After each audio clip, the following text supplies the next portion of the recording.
Start कहबू जय जगन्नाथ जय जगन्नाथ आज कथा व्यास आसीगले शब्दर प्रणाम ओं शांताकारं भुजगशयनं पद्मनाभं शुभांगं लक्ष्मीकान्तं कमलनयनं योगिविद्यानगम्यं वन्दे विष्णु भवभयहरं सर्वलोकैकनाथम्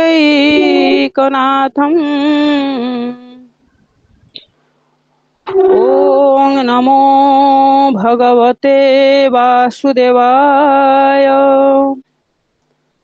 ओं जगदानन्दकन्दाय प्रणतार्ति हराय च नीलाचलनिवासाय जगन्नाथाय ते नमः ओं रक्ताम्बरुहदर्पभञ्जन महासौन्दर्य नेत्रद्वयम्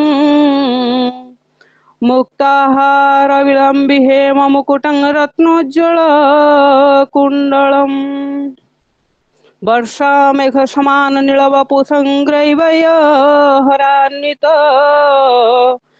पार्श्वे चक्रधरं प्रसन्न वदनं नीलाद्रिनाथं भजे ओ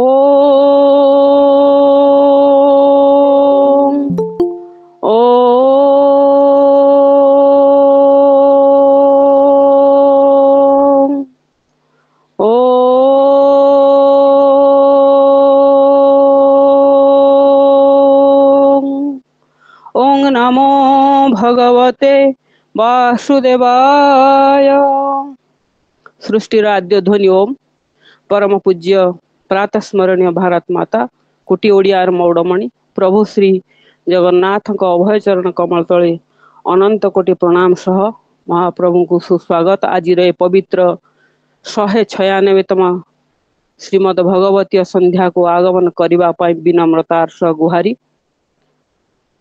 जय जगन्नाथ आज पवित्र संध्यारे आमर पूज्य पितृ प्रतिम ओडिशार यशस्वी कथावाचक पंडित श्रीजुक्त भावग्राही मिश्र बाबा तांकर पाद पद्म मोर शब्दर प्रणाम पंडित श्रीजुक्त गोपाल कृष्ण पंडा महाभाग ज्योतिर्विद पंडित श्रीजुक्त शक्तिपद मिश्र महाभाग तत्सहित साहित्यिक कवि बंधु परिवार अर्जुन भाई वनलक्ष्मी अपा आमर साबर कवि श्रीजुक्त वीरकिशोर नायक बाबा विष्णुप्रिया अपा चौधरी सामल महोदय ममता अपा प्रोफेसर डॉक्टर नीलकंठ त्रिपाठी सार पंडित श्रीजुक्त प्रशांत कुमार रावल महोदय शक्ति शकुंतला मिश्र महोदया आमर प्रफुल्ल भाई पंडित श्रीजुक्त सूर्य कुमार पाणिग्राही महोदय एवं विशिष्ट पंडित प्रवाचक कलाकार पंडित श्रीजुक्त लिंगराज चैनी महोदय समस्त को आज पवित्र संध्यारे सभक्तिक स्वागत शुभेच्छा अभिनंदन सह समस्त को मोर मथानत प्रणाम आज कार्यक्रम रे सर्वप्रथमे आमे ओंकार सर्वप्रथमे आमे शंखनाद ध्वनि आरंभ करिबा एवं आज संध्यारे आज पवित्र बड़ एकादशी रे आज नवम स्कंद एकादश अध्याय को पारायण टिके करिबा छोट अध्याय टिके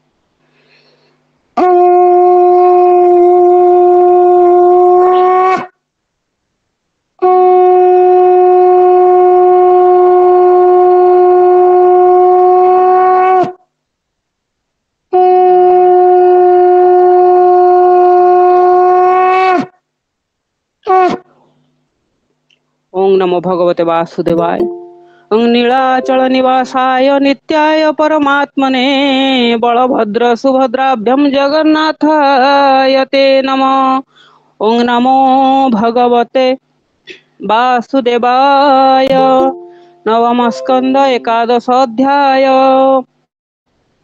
अयोध्या पुरे राम राजा भाई को संगे पाली प्रजा यज्ञादि जहा जहा कले वर्णित एकादश रे ओं श्री शुक उवाच শ্রীরাম রাজ্যে ওই রাজা আনন্দে পাଳି জন প্রজা উত্তম কল্পে যজ্ঞ কলে বশিষ্ঠ সর্বমুনি তুলে বিপ্রଙ୍କୁ চারি বেদুবরি দক্ষিণা দেলে চিত্ত ভরি ভূমি কি করি চারি ভাগে দক্ষিণা দেলে অনুরাগে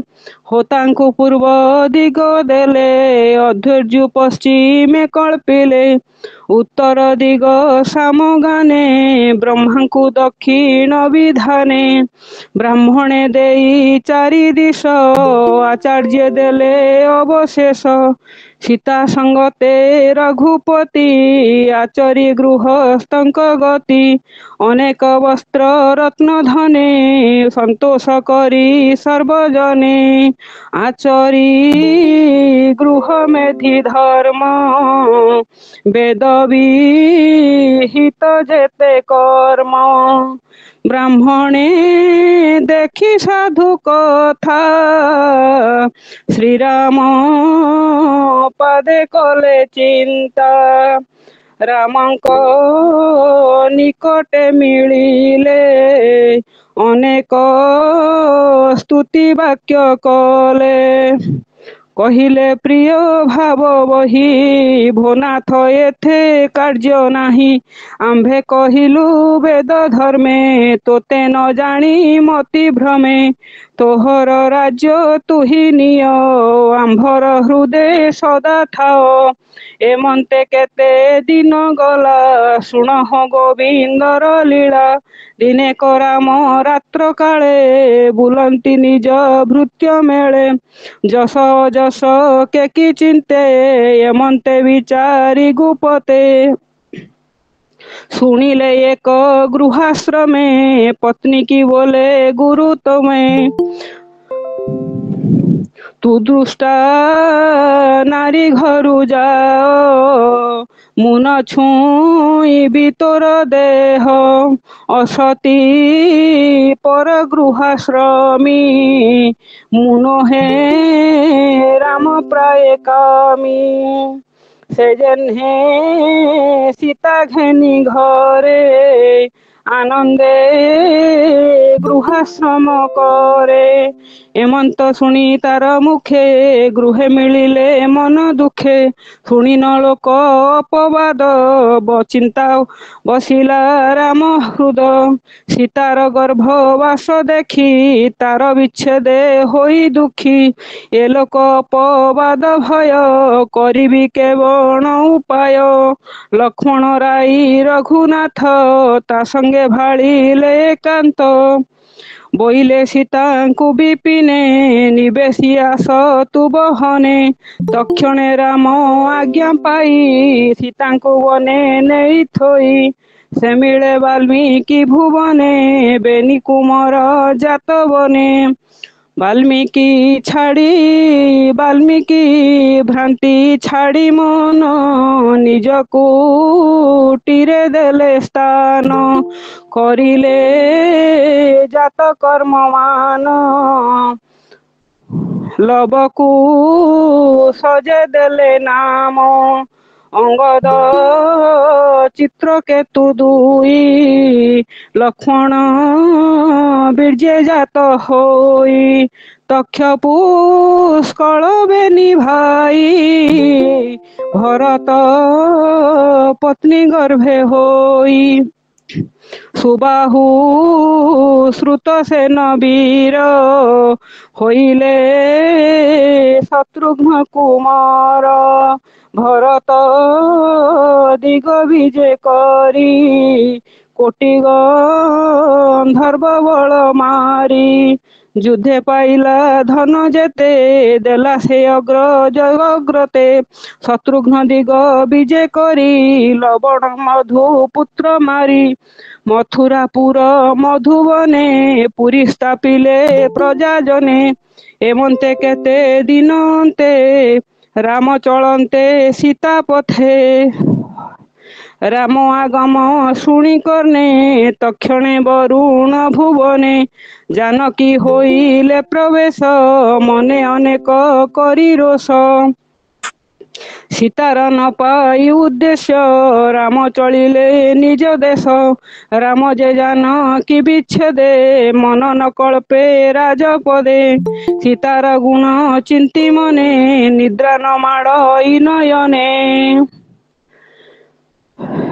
କଣ୍ଠକୁଣ୍ଠିତ ଶୋକେ ପୁରୀ ଚିତ୍ତକୁ ନ ପାରନ୍ତି ଧରି ସ୍ତ୍ରୀ ପୁରୁଷ ସଙ୍ଗ ଏହି କେଶ ନର ଦେହ ବହି ସେଦିନୁ ବ୍ରହ୍ମଚର୍ଯ୍ୟ କରି ରାମ ହୋଇଲେ ବ୍ରହ୍ମଚାରୀ।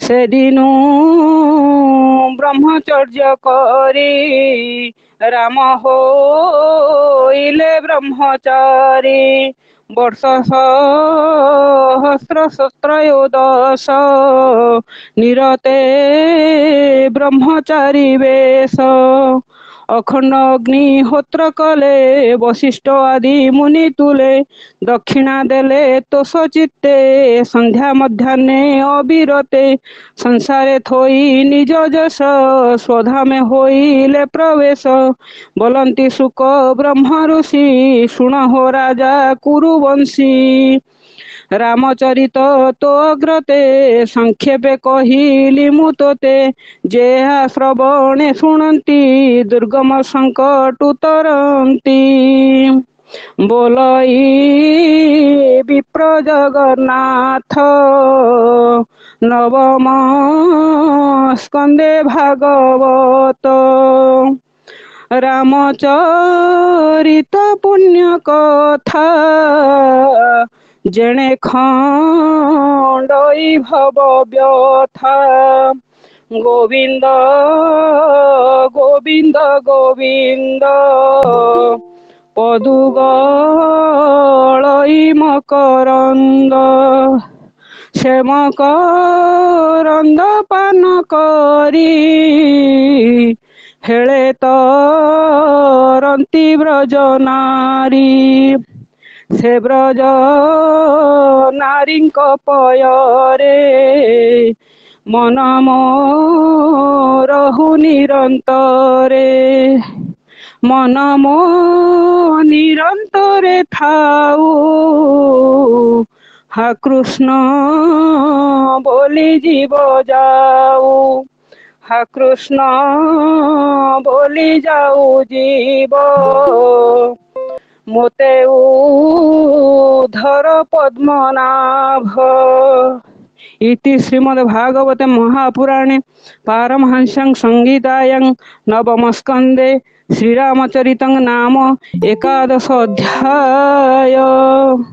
ওং নমো ভগবতে বাসুদেবায় ওং নমো ব্রহ্মণ্যে দেবায় গো ব্রহ্মণ্যে হিতায় চ জগৎ হিতায় কৃষ্ণায় গোবিন্দায় নমো নমঃ। জয় জগন্নাথ। ସମସ୍ତଙ୍କୁ ପ୍ରଣାମ।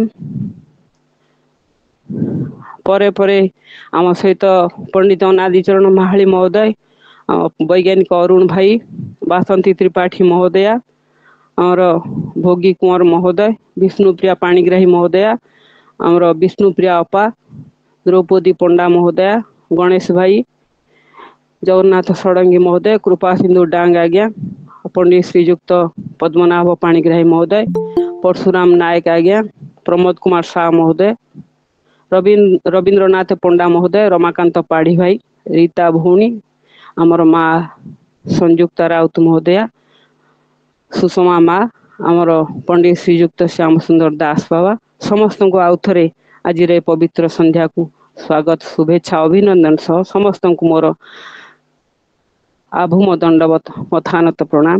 ଜୟ ଜଗନ୍ନାଥ।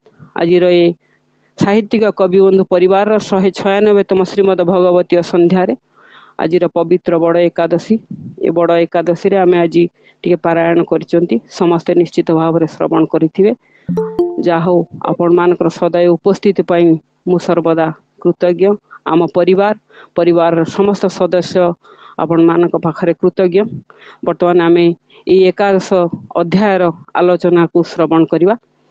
आज जी कथाभ्यास भाव अच्छा आम जहाँ को आज पाई सबु आम परिवार सह से सब था सदा हस हस मुखरे निर्लिप्त भाव आउ धीर स्थिर भाव हस हस मुखरे से बसी था निस्वार्थ पर भल पाइबा दियंती आमको सब से आउ कहीं नुआंती जड़े विशिष्ट वेदांत आचार्य पंडित प्रवाचक यशस्वी कथावाचक ओडिशार मूर्धन्य पंडित बाग्मी पंडित श्रीजुक्त गोपाल कृष्ण पंडा महाभाग तांका पाखरे सबुले मथा नहीं जाए प्रणाम जनाऊँच आपण को कृतज्ञतार प्रणाम जनाऊँच आपण को बारंबार भी प्रणाम जनाऊँच।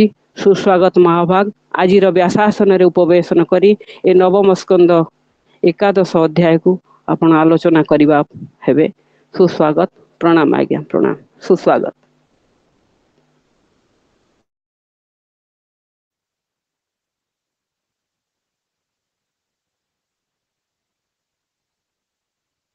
अनम्यूट टिके हेबे आपनकर म्यूट अछि।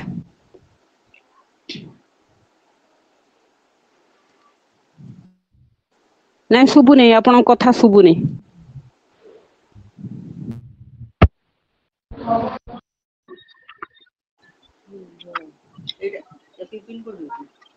आज्ञा सुबिला सुबिला आपन कथा शुभिबो एथरक आवाज आसुछि। हरि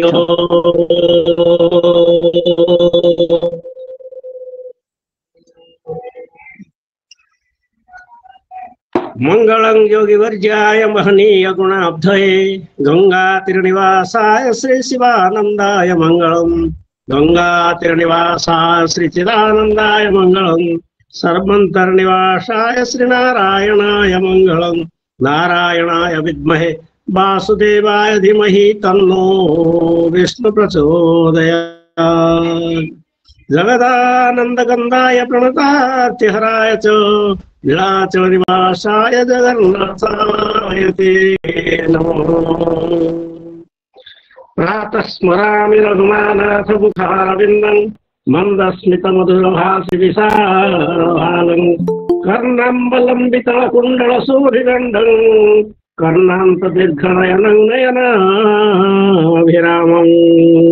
ध्यायेत आजानुबाहुतरसनुसं बद्धपक्वासनस्थं पीतं वाशोपशानं नवकमलदलस्पर्धी नेत्रप्रसन्नं वामाङ्करूढसितामुखकमललोचनं विरदां नानालङ्कारदीप्तं भरत अमृतमण्डलश्रीरामचन्द्रं चरितं रघुनाथस्य शतकुटे प्रविस्तरं एकैकक्षरं पुंसा महापातकनाशनम् धात्वा नीलोत्पलश्याम रामङ्घ्रादिलोचनं जानकी लक्ष्मणपेतं जटा मुकुटमण्डितम्।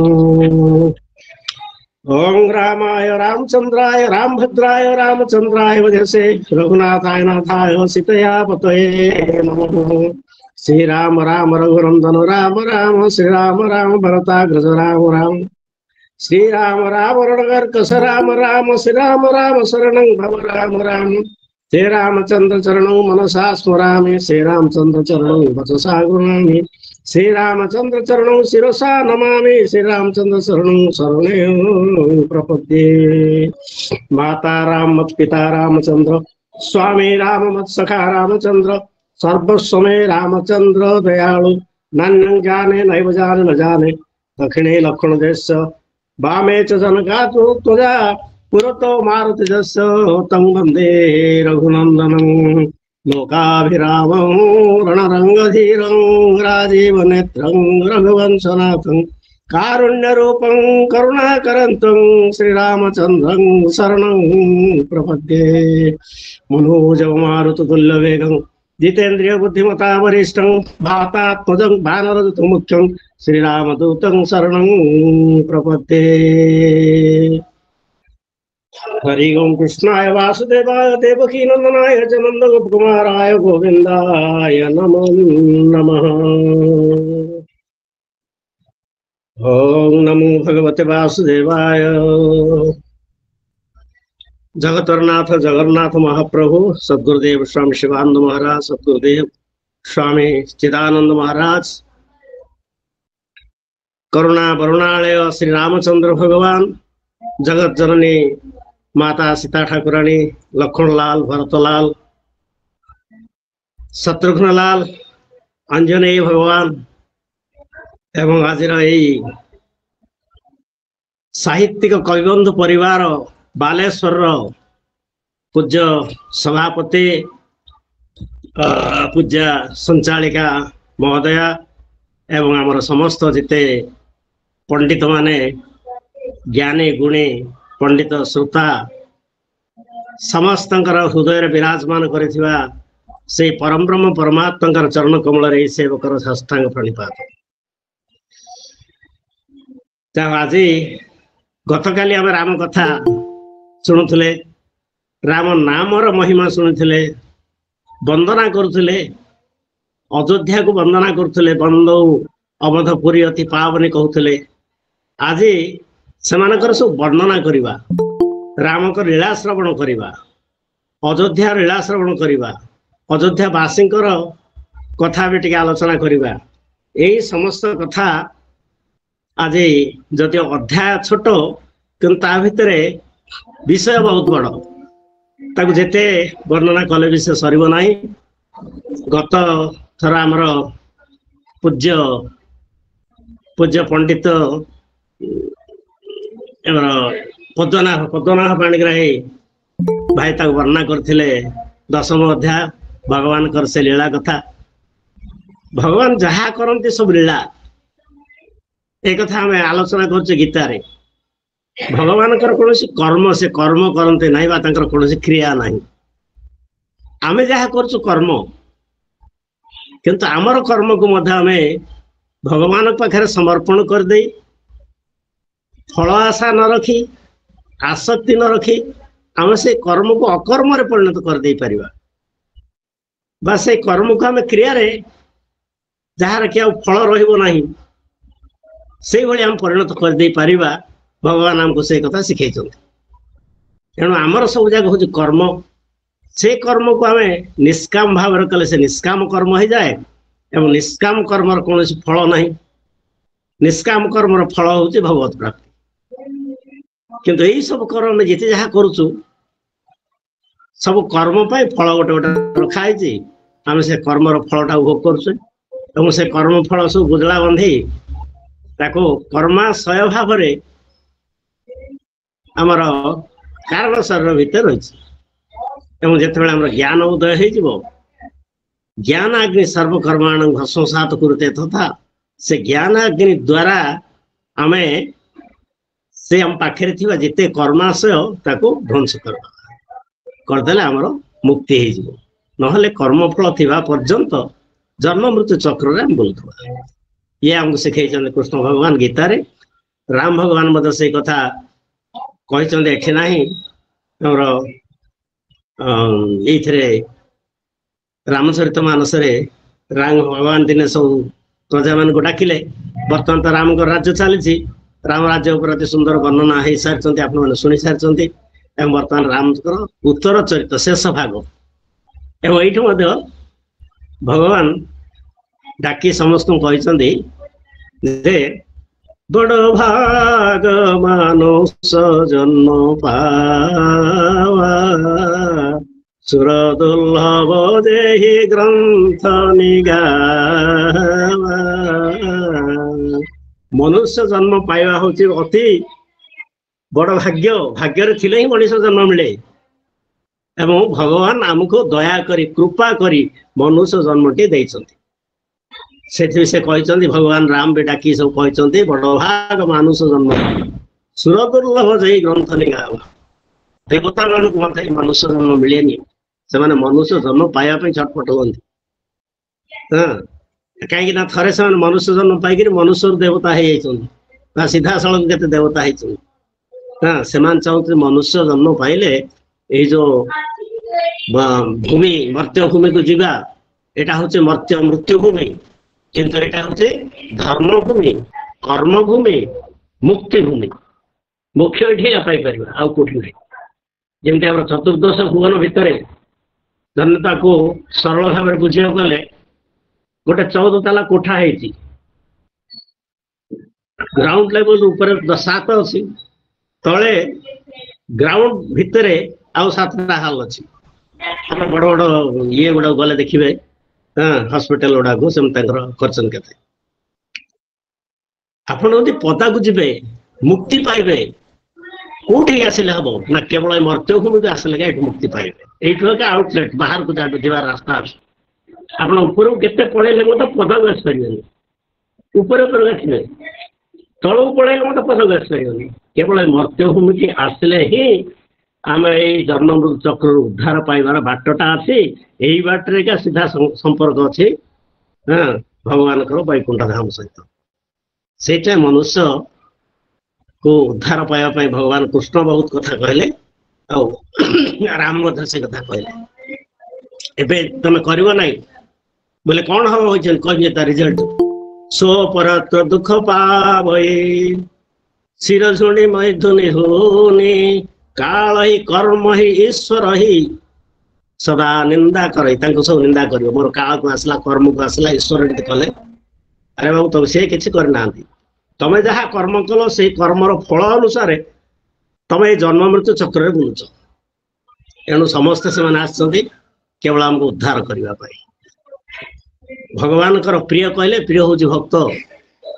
କଣ ଚାହାନ୍ତି ଭଗବାନ? ମୋର ଭକ୍ତ ମୁଁ ପଠେଇଛି, ତାକୁ ସବୁ ପ୍ରକାର ସୁବିଧା ଦେଇଛି ମୁଁ ଚଳିବା ପାଇଁ। ତା ଭିତରେ ସେ ମତେ ମନେ ପକଉଥାଉ, ମତେ ମନେ ପକେଇ ଶେଷରେ ମୋ ପାଖକୁ ପଳେଇ ଆସୁ। ସେ ଚାହୁଁଛନ୍ତି ଏଇ କଥା, କିନ୍ତୁ ଆମେ ଚାହୁଁନୁ ସେଟା। ଭଗବାନ ତା ମନେ ପକଉନା, ଆମେ ଏ ବିଷୟ ଭିତରେ ଆସିକି ସବୁ ଏଠି ବୁଲୁଛେ। ସେଟା ହଉଛି ଆମର ଦୋଷ। ଏଠି ବର୍ତ୍ତମାନ ରାମଙ୍କ କଥା ଆରମ୍ଭ କରିବା। ରାମଙ୍କର ବହୁତ କମ କଥା ଭିତରେ ଭାଗବତରେ କହିଛନ୍ତି। ଆମର ଓଡିଆ ଭାଗବତ, ସଂସ୍କୃତ ଭାଗବତକୁ ଦେଖିଲେ ସଂସ୍କୃତ ଭାଗରେ 36ଟି ମନ୍ତ୍ର ଶ୍ଲୋକ ଅଛନ୍ତି। ସେ 36ଟାରୁ କେବଳ 19-20ଟା ଅନୁବାଦ କରିଛନ୍ତି, ଆଉ ବାକି ସବୁ ଛାଡ଼ି ଦେଇଛି। 20ରୁ 36 ପର୍ଯ୍ୟନ୍ତ ଛାଡ଼ିଦେଲେ। କାହିଁକି ଛାଡ଼ିଦେଲେ ନା ସେଇଟା କେବଳ ରାମ ଲୀଳା ଏବଂ ରାମ ନାମର ମହିମା ଭିତରେ ଅଛି। ସେ ଦେଖିଲେ ମୁଁ ତ ଗଥର ବର୍ଣ୍ଣନା କରିଛି ଏତେ, ଆଉ ଏ ରାମଲୀଳା ରାମ ନାମ କାହିଁକି ବର୍ଣ୍ଣନା କରିବି ବୋଲି ସେ 19-20 ପାଖରେ ରଖିଦେଇଛନ୍ତି, ଆଉ ବାକି ଛାଡ଼ି ଦେଇଛନ୍ତି। ଆମେ ଟିକେ ଆଲୋଚନା କରିବା। ଏବଂ କେତେ ଗୁଡେ ଜିନିଷ ଜଗନ୍ନାଥ ଦାସ ସେ ତାକୁ ଆକ୍ଷରିକ ଅନୁବାଦ କରିନାହାନ୍ତି, ଭାବାନୁବାଦ କରିଛନ୍ତି। ଭାବାନୁବାଦ କଲା ବେଳେ ସେଇ ଭିତରେ ମତେ ଟିକେ ସଂସ୍କୃତ ଇଏକୁ ତାଙ୍କର ନିଜର ବୁଦ୍ଧି ଖଟେଇ ନିଜ ଜ୍ଞାନରେ କିଛି କରିଛନ୍ତି। ସେଥିପାଇଁ ତାକୁ ଟିକେ କୋଟି ଭିନ୍ନ ଆସିଯାଉଛି। ଦେଖନ୍ତୁ ପ୍ରଥମେ ପଢିବା।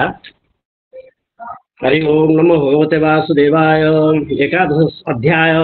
ଅଯୋଧ୍ୟାପୁରେ ରାମ ରାଜା, ଭାଇଙ୍କ ସଙ୍ଗେ ପାଳି ପ୍ରଜା, ଯଜ୍ଞାଦି ଯାହା ଯାହା କଲେ ବର୍ଣ୍ଣିତ ଏକାଦଶରେ। ତାଙ୍କର ମୁଖ୍ୟ ହେଲା, ପ୍ରଥମଟା ହେଲା ଯଜ୍ଞ କଥା। ଯଜ୍ଞରେ ଶ୍ରୀ ସୁଖବାଚ, ଶ୍ରୀରାମ ରାଜ୍ୟ ହୋଇ ରାଜା, ଆନନ୍ଦେ ପାଳି ଜନପ୍ରଜା, ଉତ୍ତମ କଳ୍ପେ ଯଜ୍ଞ କଲେ, ବଶିଷ୍ଠ ସର୍ବମୁନି ତୁଲେ। ଆମର ଯୋଉ ଉତ୍ତମ କଳ୍ପ ବୋଲି କହୁଛନ୍ତି, ଆମର ପୂଜ୍ୟ ପଣ୍ଡିତ ଶ୍ୟାମ ସୁନ୍ଦର ମହାରାଜ ରାଜି ହେବେ ନାହିଁ। ଉତ୍ତମ କଳ୍ପ ନାହିଁ କୋଉଠି, ସେ 30 କଳ୍ପ ଭିତରେ ଉତ୍ତମ କଳ୍ପ ନାହିଁ। ହେଲେ ଏଠି ସଂସ୍କୃତ ଭାଗବତରେ କଣ ଦେଇଛନ୍ତି ନା ଏଇଟାକୁ ଉତ୍ତମ କଳ୍ପ ବୋଲି ସେ ଆଉ ଗୋଟେ ଜିନିଷକୁ ନେଇ ଯାଇଛନ୍ତି। ଭଗବାନ ଆତ୍ମନାତ୍ମନ ରାମ ଉତ୍ତମ କଳ୍ପକୈ ସର୍ବଦେବମୟ ଦେବ ଆଚାର୍ଯ୍ୟବାନମଖି। ଏଠି କହିଲେ ଉତ୍ତମ କଳ୍ପେଇ ବୋଲେ କଳକେଇ ବୋଲୁଛନ୍ତି, କଳ୍ପେଇ ନୁହଁ। ଏଠି ସେ ଗୁରୁ ବଶିଷ୍ଠଙ୍କୁ ଆଚାର୍ଯ୍ୟ କରି ଭଗବତ ଶ୍ରୀରାମ ଆଚାର୍ଯ୍ୟ ନିଜର ସର୍ବଦେବ ସ୍ୱରୂପ ସ୍ୱୟଂ ପ୍ରକାଶ ଆତ୍ମାଙ୍କୁ ଆରାଧନା କଲେ। से यज्ञर होता को राज्य एठी रहीगला। राम वशिष्ठ को हे परीक्षित भगवान राम उत्तम जिनस सब संग्रह कर उत्तम कल्पे ही अच्छी कल्प ही ना से कल्प उत्तम कल्प करदे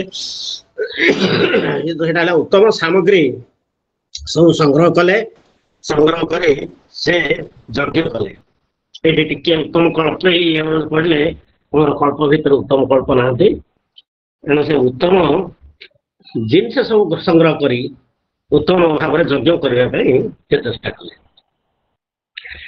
वरिष्ठ सर्वमुनि तुले विप्रंकु चारि वेदु तुले उत्तम कल्पे यज्ञ कले। वशिष्ठ सर्वमुनि तुले विप्रंकु चारि वेदु भरी दक्षिणा देले भिन्न चित्त भरी भूमि के करी चारि भागे दक्षिणा देले अनुरागे। देखो आमर यज्ञ उत्तम यज्ञ ब्राह्मण मान दक्षिणा मुख्य से वेद दर्शाए ब्राह्मण मान को संतोष करला भाई दक्षिणा दब सी दक्षिणा देले सब ब्राह्मण मान मागी शेष में सब दक्षिणा दियो। हाँ कहीं वेद विहित दक्षिणा नदेले से तामसिक यज्ञ हो विधिहीन अदक्षिणम बोलिक गीतार वर्णना है यज्ञ हेले सी तामसिक यज्ञ हो आप दक्षिणा दिंतु कहले सी दक्षिणा नब तो नियो जहाँ था राम राज्य चारि भाग करदे चारि भाग करदे 40 जन को देदेले क्या कोटा देले भूमि को तो चारि भागे दक्षिणा देले अनुरागे। होता को पूर्व देदेले होता तुम यहाँ चारि भाग कर पूर्व पटटा तुम होता एवं अधूर्य कल तुम पश्चिम पटे पटटा नहीं जाओ एवं उत्तर दिग जो मैंने सामगान करुले उत्तर दिगटा देदेले एवं ब्रह्मा जी होते ब्रह्मा को दक्षिण भागटा देदेले चारि भाग करदे आ मझे कि रहा अयोध्या राज्य सब सेटा जो मझे जहाँ ब्राह्मण दे चारि दिग आचार्य देले अवशेष आचार्य बोल आचार्य होती वशिष्ठ। हाँ वशिष्ठ को मध्य भागटा देदेले से कहले ब्राह्मण माने होचंदी उपयुक्त व्यक्ति ए राज्यर शासक हवा कारण से निर्लोभी पाखे लोभ ना।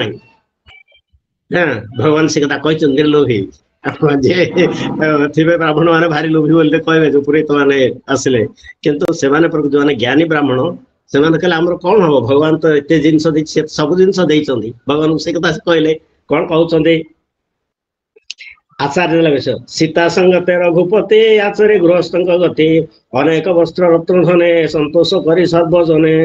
हाँ रत्न धन सब समस्त जो आचार्य मागे आसते सब देले ये तो भाग कर पृथ्वी जहाँ थिला बांटी देले 5 भाग करदे से गृहमेधी धर्म नहीं ग्राह्यस्थ धर्म से पालन कले से आज जाए बण भितर रही एवं अन्य रामायण भिन्न भिन्न वर्णना है प्रकृत में भगवान राम तो बाहर आसिले घरे बेसी दिन रही ना आसवा पर दशरथ प्रस्ताव देते वशिष्ठ को राम को राजा करवा से तो कैकेयी माँ तो षड़यंत्र से वन को गले आम कैकेयी माँ को निंदा करुचे किंतु आ भितर कथा बहुत अच्छी जे थरे राम पिला पिला दिन बुद्धि आसला दौड़ दौड़ पलैले के डाकिल आसिले दौड़ दौड़ पलई कैकेयी को टे दूर को नहीं गले कैकेयी कहले अरे बाबू आस जीव खाइब समस्त अपेक्षा कर आस राम से कहले माँ तुम तो मोर माँ तुम गोटे काम कर मो आगे प्रतिज्ञा कर मो मुंड सुंदरी मुझे राजा हाँपाई आरंभ हम से मत बण कहीं बण पठेब से तो स्वयं परम ब्रह्म नारायण जन्म होती रावण को मारे जन्म होती कुंभकर्ण को मारे जन्म होती से कथा आनी अवश्य कही ना कहीं पठेब कि प्रमाण कर मत बण को पठेब ये कथा राम कहते अन्य पूरा गोटे रामायण वर्णना है कैकेयी माँ बण को पठेब कि प्रकृत में कैकेयी माँ कौशल्या अधिक भल पाते माँ कहले प्रथम कैकेयी को बुझुले प्रथम कैकेयी माँ कौशल्या माँ राम को एवं कैकेयी प्रथम पुत्र होते राम ତାପରେ ଭରତ ଆପଣ ଦେଖିଥିବେ ଯେତେବେଳେ ଷଡ଼ଯନ୍ତ୍ର କରିବା ପାଇଁ ତାଙ୍କର ଦାସୀ ଦ୍ୱାରା ମା ସରସ୍ୱତୀଙ୍କୁ ପଠେଇଲେ ଦେବତା ମାନେ ଯେ ରାମ ଯଦି ବଣ ରଜା ହେଇକି ରହିଯିବେ ବଡ ଅସୁବିଧା ହବ, ତାଙ୍କୁ ବଣକୁ ପଠେଇବା ପାଇଁ ଚେଷ୍ଟା କର। ଇଏ ଗଲେ ମନ୍ଥରାକୁ ଧରିଲେ, କହିଲେ ଷଡ଼ଯନ୍ତ୍ର ପାଇଁ କିଛି ଗୋଟେ ତ କୁଚକ୍ରାନ୍ତି କୂଟ ବୁଦ୍ଧି ବିଶିଷ୍ଟ ବ୍ୟକ୍ତି ମିଳିବାର ଅଛି। ସେ ମିଳିଗଲେ ସିଏ ସରସ୍ୱତୀ ମା ଆସି ତାଙ୍କୁ ସେ କଥା କହିଲେ, ଦାସୀକୁ ତ ଏମିତି କାମ କରିବ ରାମ ଯେମିତି ବଣକୁ ଯିବେ। ସେଟା ମନ୍ଥରା ଜାଗାର ଭିତରେ ମଧ୍ୟ ସେ ଜ୍ଞାନ ନଥିଲା, ମନ୍ଥରା ଭିତରେ ଜ୍ଞାନ ଦେଲେ ସରସ୍ୱତୀ, ଏବଂ ସରସ୍ୱତୀଙ୍କୁ ପଠେଇଲେ ଦେବତା ମାନେ ଜାଣନ୍ତି ରାମ ଜନ୍ମ ହୋଇଛନ୍ତି ରାବଣକୁ ମାରିବା ପାଇଁ, ଯଦି ରହିଯିବେ ଆଉ ରାବଣ ମରିବ ନାହିଁ। ଆଉ କହିଲେ ସେ ଭଗବାନ ଅବତାର ମୂଲ୍ୟହୀନ ହେଇଯିବ, ସେ ତ ଜନ୍ମ ହେଇଛନ୍ତି ରାବଣକୁ, ସେ ତ ଆବିର୍ଭାବ ହେଇଛନ୍ତି ରାବଣକୁ ମାରିବା ପାଇଁ। ଏବଂ ସେ କଥା ଆମେ ଆଗରୁ ପଢୁଛେ, ପ୍ରଥମ ଜନ୍ମ ତାଙ୍କର ଗଲାଣି ହିରଣ୍ୟାକ୍ଷ ରୂପରେ, ଦ୍ୱିତୀୟ ଜନ୍ମ ଆସିଲା ରାବଣ କୁମ୍ଭକର୍ଣ୍ଣ, ତୃତୀୟ ଜନ୍ମ ଆସିବ ଶିଶୁପାଳ ଦନ୍ତବକ୍ର। ସେଟା ଜାଣିଛନ୍ତି ସେମାନେ ସବୁ ଦେବତା ମାନେ। ଏବଂ ସେଇ କଥା ସେମାନେ କହିଲେ ଯେ ଇଏ ଯିବାକୁ ହବ ରାବଣକୁ ମାରିବା ପାଇଁ। ସେଥିପାଇଁ ଏସବୁ ଷଡ଼ଯନ୍ତ୍ର ପଠା ହେଇଥିଲା, ନହେଲେ କୈକେୟୀଙ୍କର ଆଦୌ ଇଚ୍ଛା ନଥିଲା। କୈକେୟୀଙ୍କୁ ମନ୍ଥରା କହିବା ପରେ ମନ୍ଥରାକୁ ଗାଳି ଦେଇଛନ୍ତି, ତୁ ଏଇ କଥା ମତେ କଣ କହୁଛୁ? ମୋର ରାମ ଭରତ ଦି ଜଣଠୁ ରାମ ଅଧିକ ଭରତଠୁ। ଭରତ ରାଜା ନହି ରାମ ରାଜା ହେଲେ ମୋର ଅଧିକ ଆନନ୍ଦିତ। କିନ୍ତୁ ତାଙ୍କର ଶେଷରେ ମୁଣ୍ଡକୁ ସେଇ ଚକ୍ରାନ୍ତ ଦ୍ୱାରା ବିଚଳିତ କରାଇ ଦିଆଗଲା ଏବଂ ସେ ସେଇ କଥା କଲେ। ଦିଟା ବର ଯୋଉ ମାଗିଛନ୍ତି ଦେଖନ୍ତୁ, ଆପଣ ରାମଚରିତ ମାନସରେ ଦେଖିବେ, ପ୍ରଥମ ବାର ମାଗିଲା ବେଳକୁ କିଛି ଆଉ କହିଲେନି। ପ୍ରଥମ ବାର ଭରତ ରାଜା ହେଉ ବୋଲି କହିଦେଲେ, ଦ୍ୱିତୀୟ ବାର ମାଗିଲା ବେଳକୁ ତାଙ୍କୁ ଆଉ ବୁଦ୍ଧି ଖଟୁନି। ଦ୍ୱିତୀୟ ବାର କହୁଛନ୍ତି ରାମ 14 ବର୍ଷ ବନବାସ ଯିବେ, ଏବଂ ସେ ବଡ କଷ୍ଟରେ ସେ ବର ମାଗିଛନ୍ତି। ଏବଂ ଯାହା ବିଧିର ବିଧାନ, ଭଗବାନ ଆସୁଛନ୍ତି, ତାଙ୍କର ବି ଗୋଟେ ପ୍ରୋଗ୍ରାମ ତିଆରି ହେଇଛି। ସେ ତ ନିଶ୍ଚିତ ଭାବରେ ଯିବେ। ସେ ତ ଆସିବା ପୂର୍ବରୁ ଦଶରଥ ବର ମାଗିଛନ୍ତି, ତମର ଭଳି ପୁଅଟେ। ସେ ହଁ କଲେ, ହଁ ମୁଁ ଆସିବି। ତମେ ଆସିବ ଯେ ଗୋଟିଏ କଥା, ପୁତ୍ର ବିଷୟକ ଆସକ୍ତିଟା ମୋ ପାଖରେ ରହିବ, ମୁଁ ତମକୁ ପୁତ୍ର ଭଳି ଭଲ ପାଇବି। ଏବଂ ଆଉ ଗୋଟେ କହିଦେଲେ, ମଣି ବିନୁ ଫଣି ଯେମି ଜଳ ବିନୁ ମେନା, ମମ ଜୀବନ ତେମି ତୁମରେ ଅଧୀନା। ମଣି ଥିବା ସାପର ମଣିଟାକୁ କାଢିଦେଲେ ସେ ଯେମିତି ଅନ୍ଧ ଭଳି ବୁଲେ, ବ୍ୟତିବ୍ୟସ୍ତ ହୁଏ।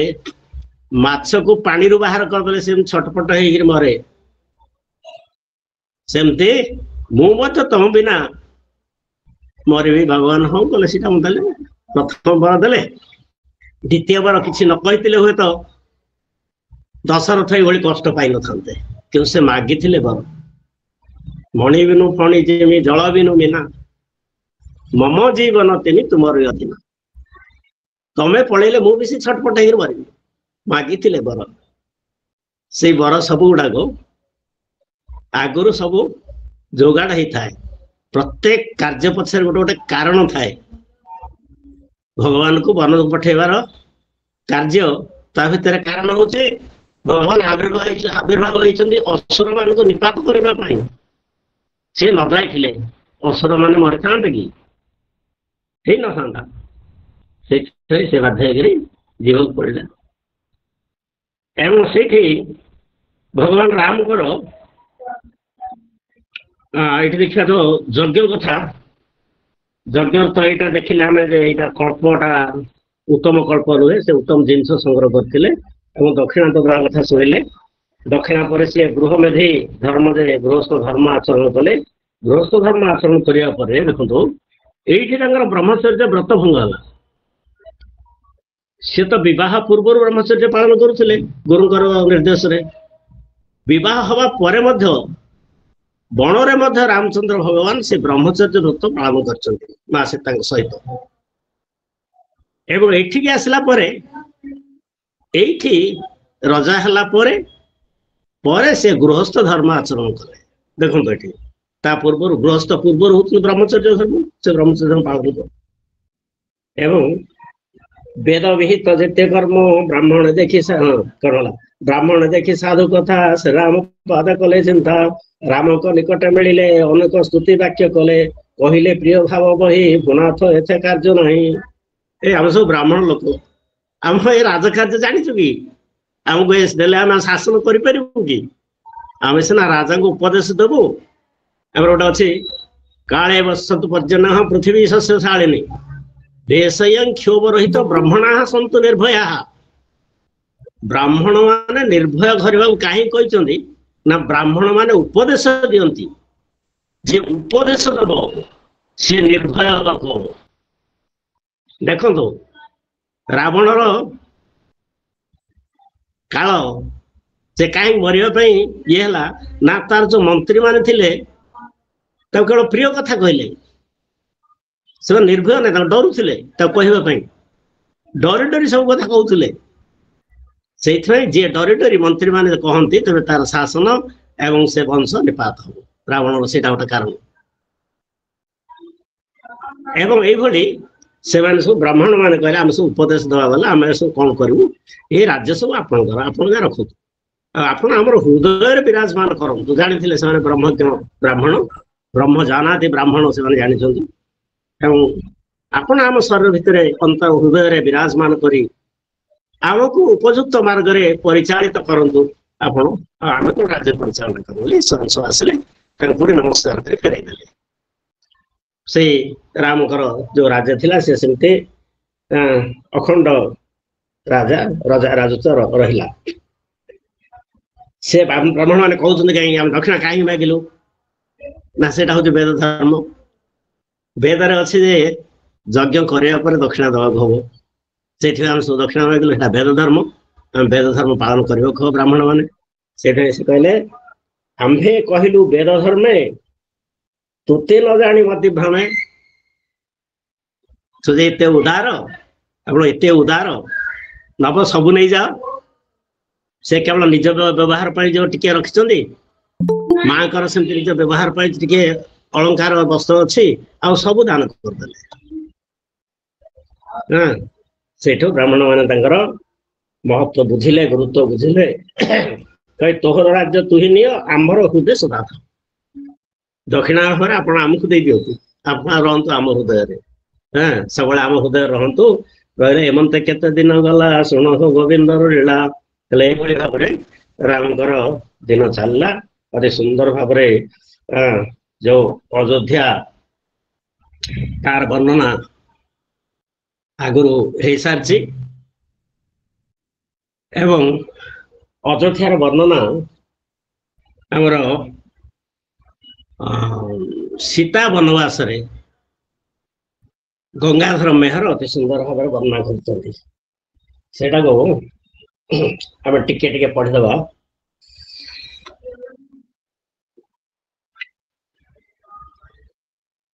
अयोध्या आम काली तो अयोध्या को वंदना करते बंदौ अवध पुरी अति पावनी सरज सरी कली कलुष विनाशनी कि अयोध्यार वर्णना काली पढ़ी आज वर्णना टिके पढ़ीदबा लिखुचंदी गदाधर गंगाधर मेहर ना एकेत अयोध्या नगरी राणी देव सभा मध्य जन्ना इंद्राणी सिंधु वक्षे जथा रमा सुंदरी सरजुरंके रमन घरे विराजित लीला रंगे लोचन कौमुदी ताहारी प्रतिमा खेल शोभात रंगे एते सुंदर भाव वर्णना आगे सब थे पढ़ले या छाड़े ना सब मन रखते स्वभावे नगरी आनंदे मयी ଯେଣୁ ତାର ସୁତେ ବିଶ୍ୱ ବିଜୟେ ଆଜି ପୁଣି ତାର ପ୍ରାଣର ରାମ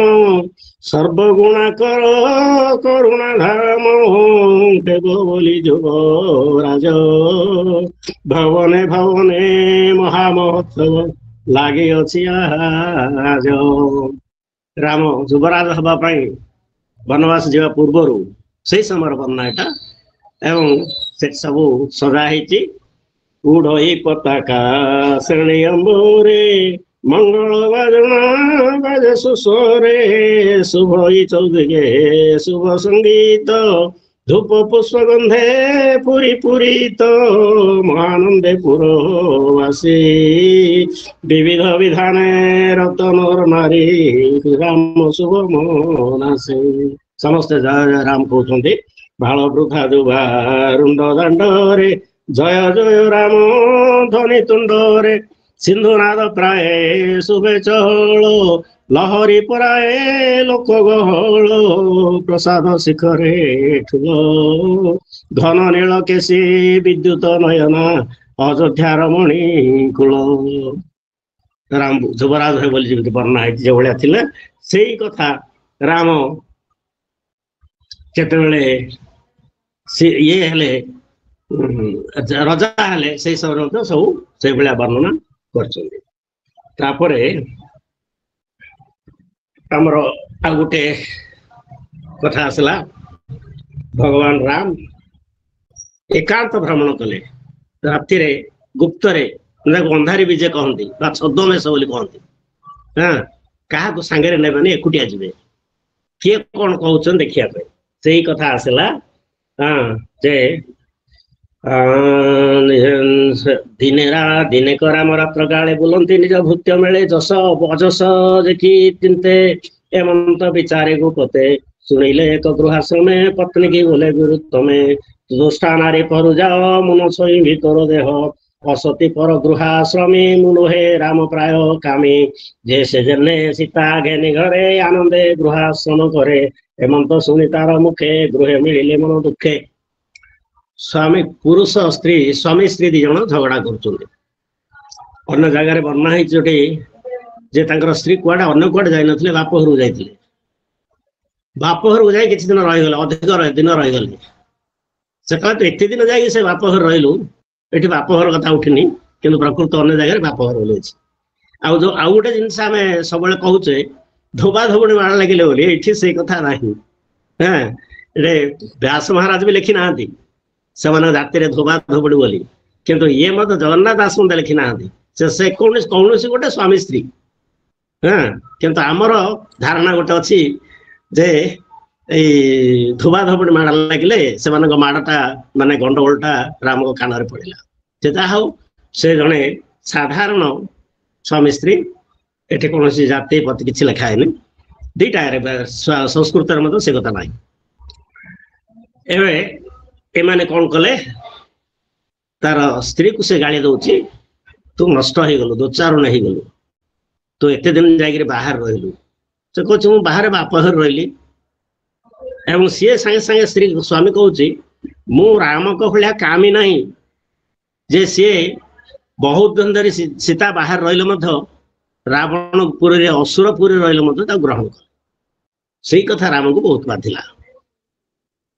ପ୍ରକୃତରେ ସୀତା ପ୍ରକୃତରେ ସତୀ ଏବଂ ସୀତା ଜଗତଜନନୀ ଜାନକୀ ମାତା ଲକ୍ଷ୍ମୀ ଠାକୁରାଣୀ ଜଗତ ମାତା ସେ ତାଙ୍କୁ ଧରି ପାରିବ ନାହିଁ ରାବଣ ତାଙ୍କୁ ଛୁଇଁଲେ ରାବଣ ଧ୍ୱଂସ ହେଇଯିବ ଭସ୍ମ ହେଇଯିବ।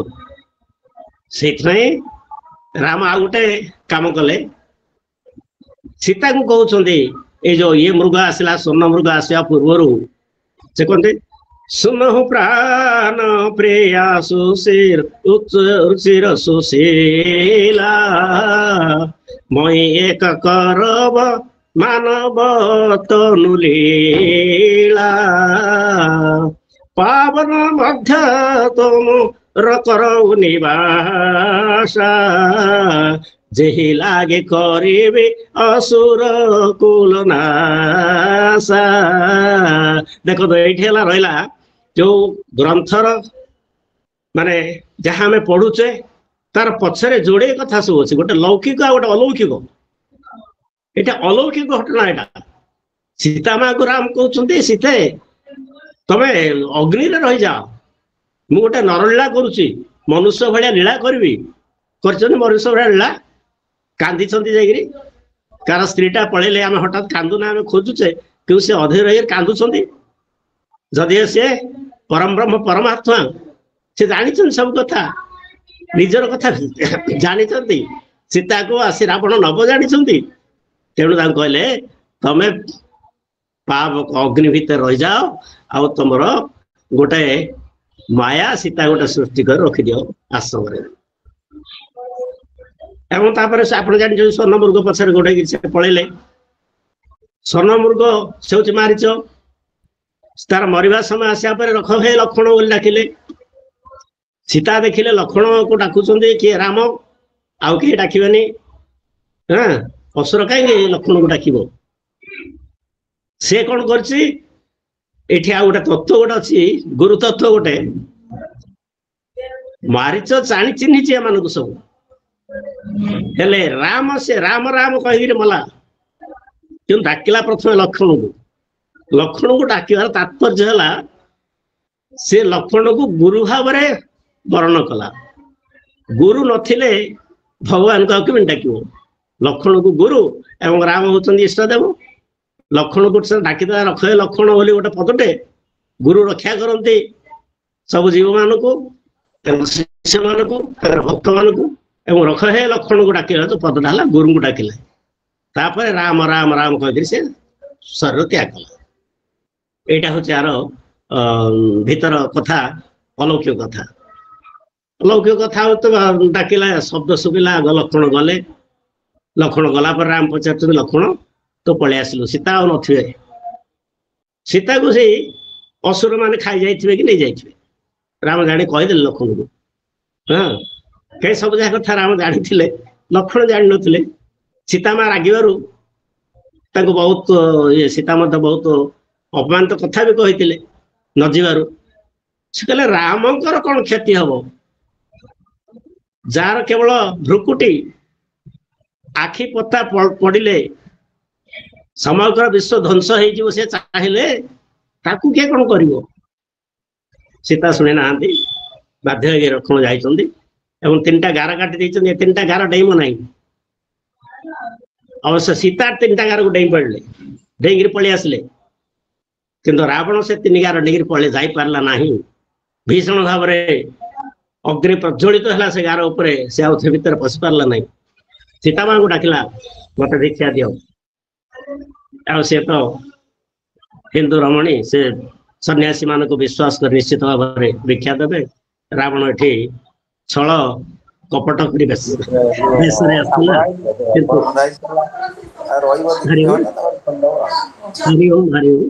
हाँ ये सीता जानी पारले नहीं कहीं सीता भी जानी से तो राम आगु कही हाँ से सीता कोठी अच्छी अग्नि भितर अच्छा से अग्नि भितर केते आसबे ना जिते रावण मरवा परे भगवान सीता को आनिमा को जीवे से सीता को कहते अग्नि परीक्षा दवाई तमे बहुत दिन धरी असुर राज्य रहिल तमर कौन सी भाव में तुम चरित्र रे कौन कलंक लगी ना यही कथा परीक्षा करने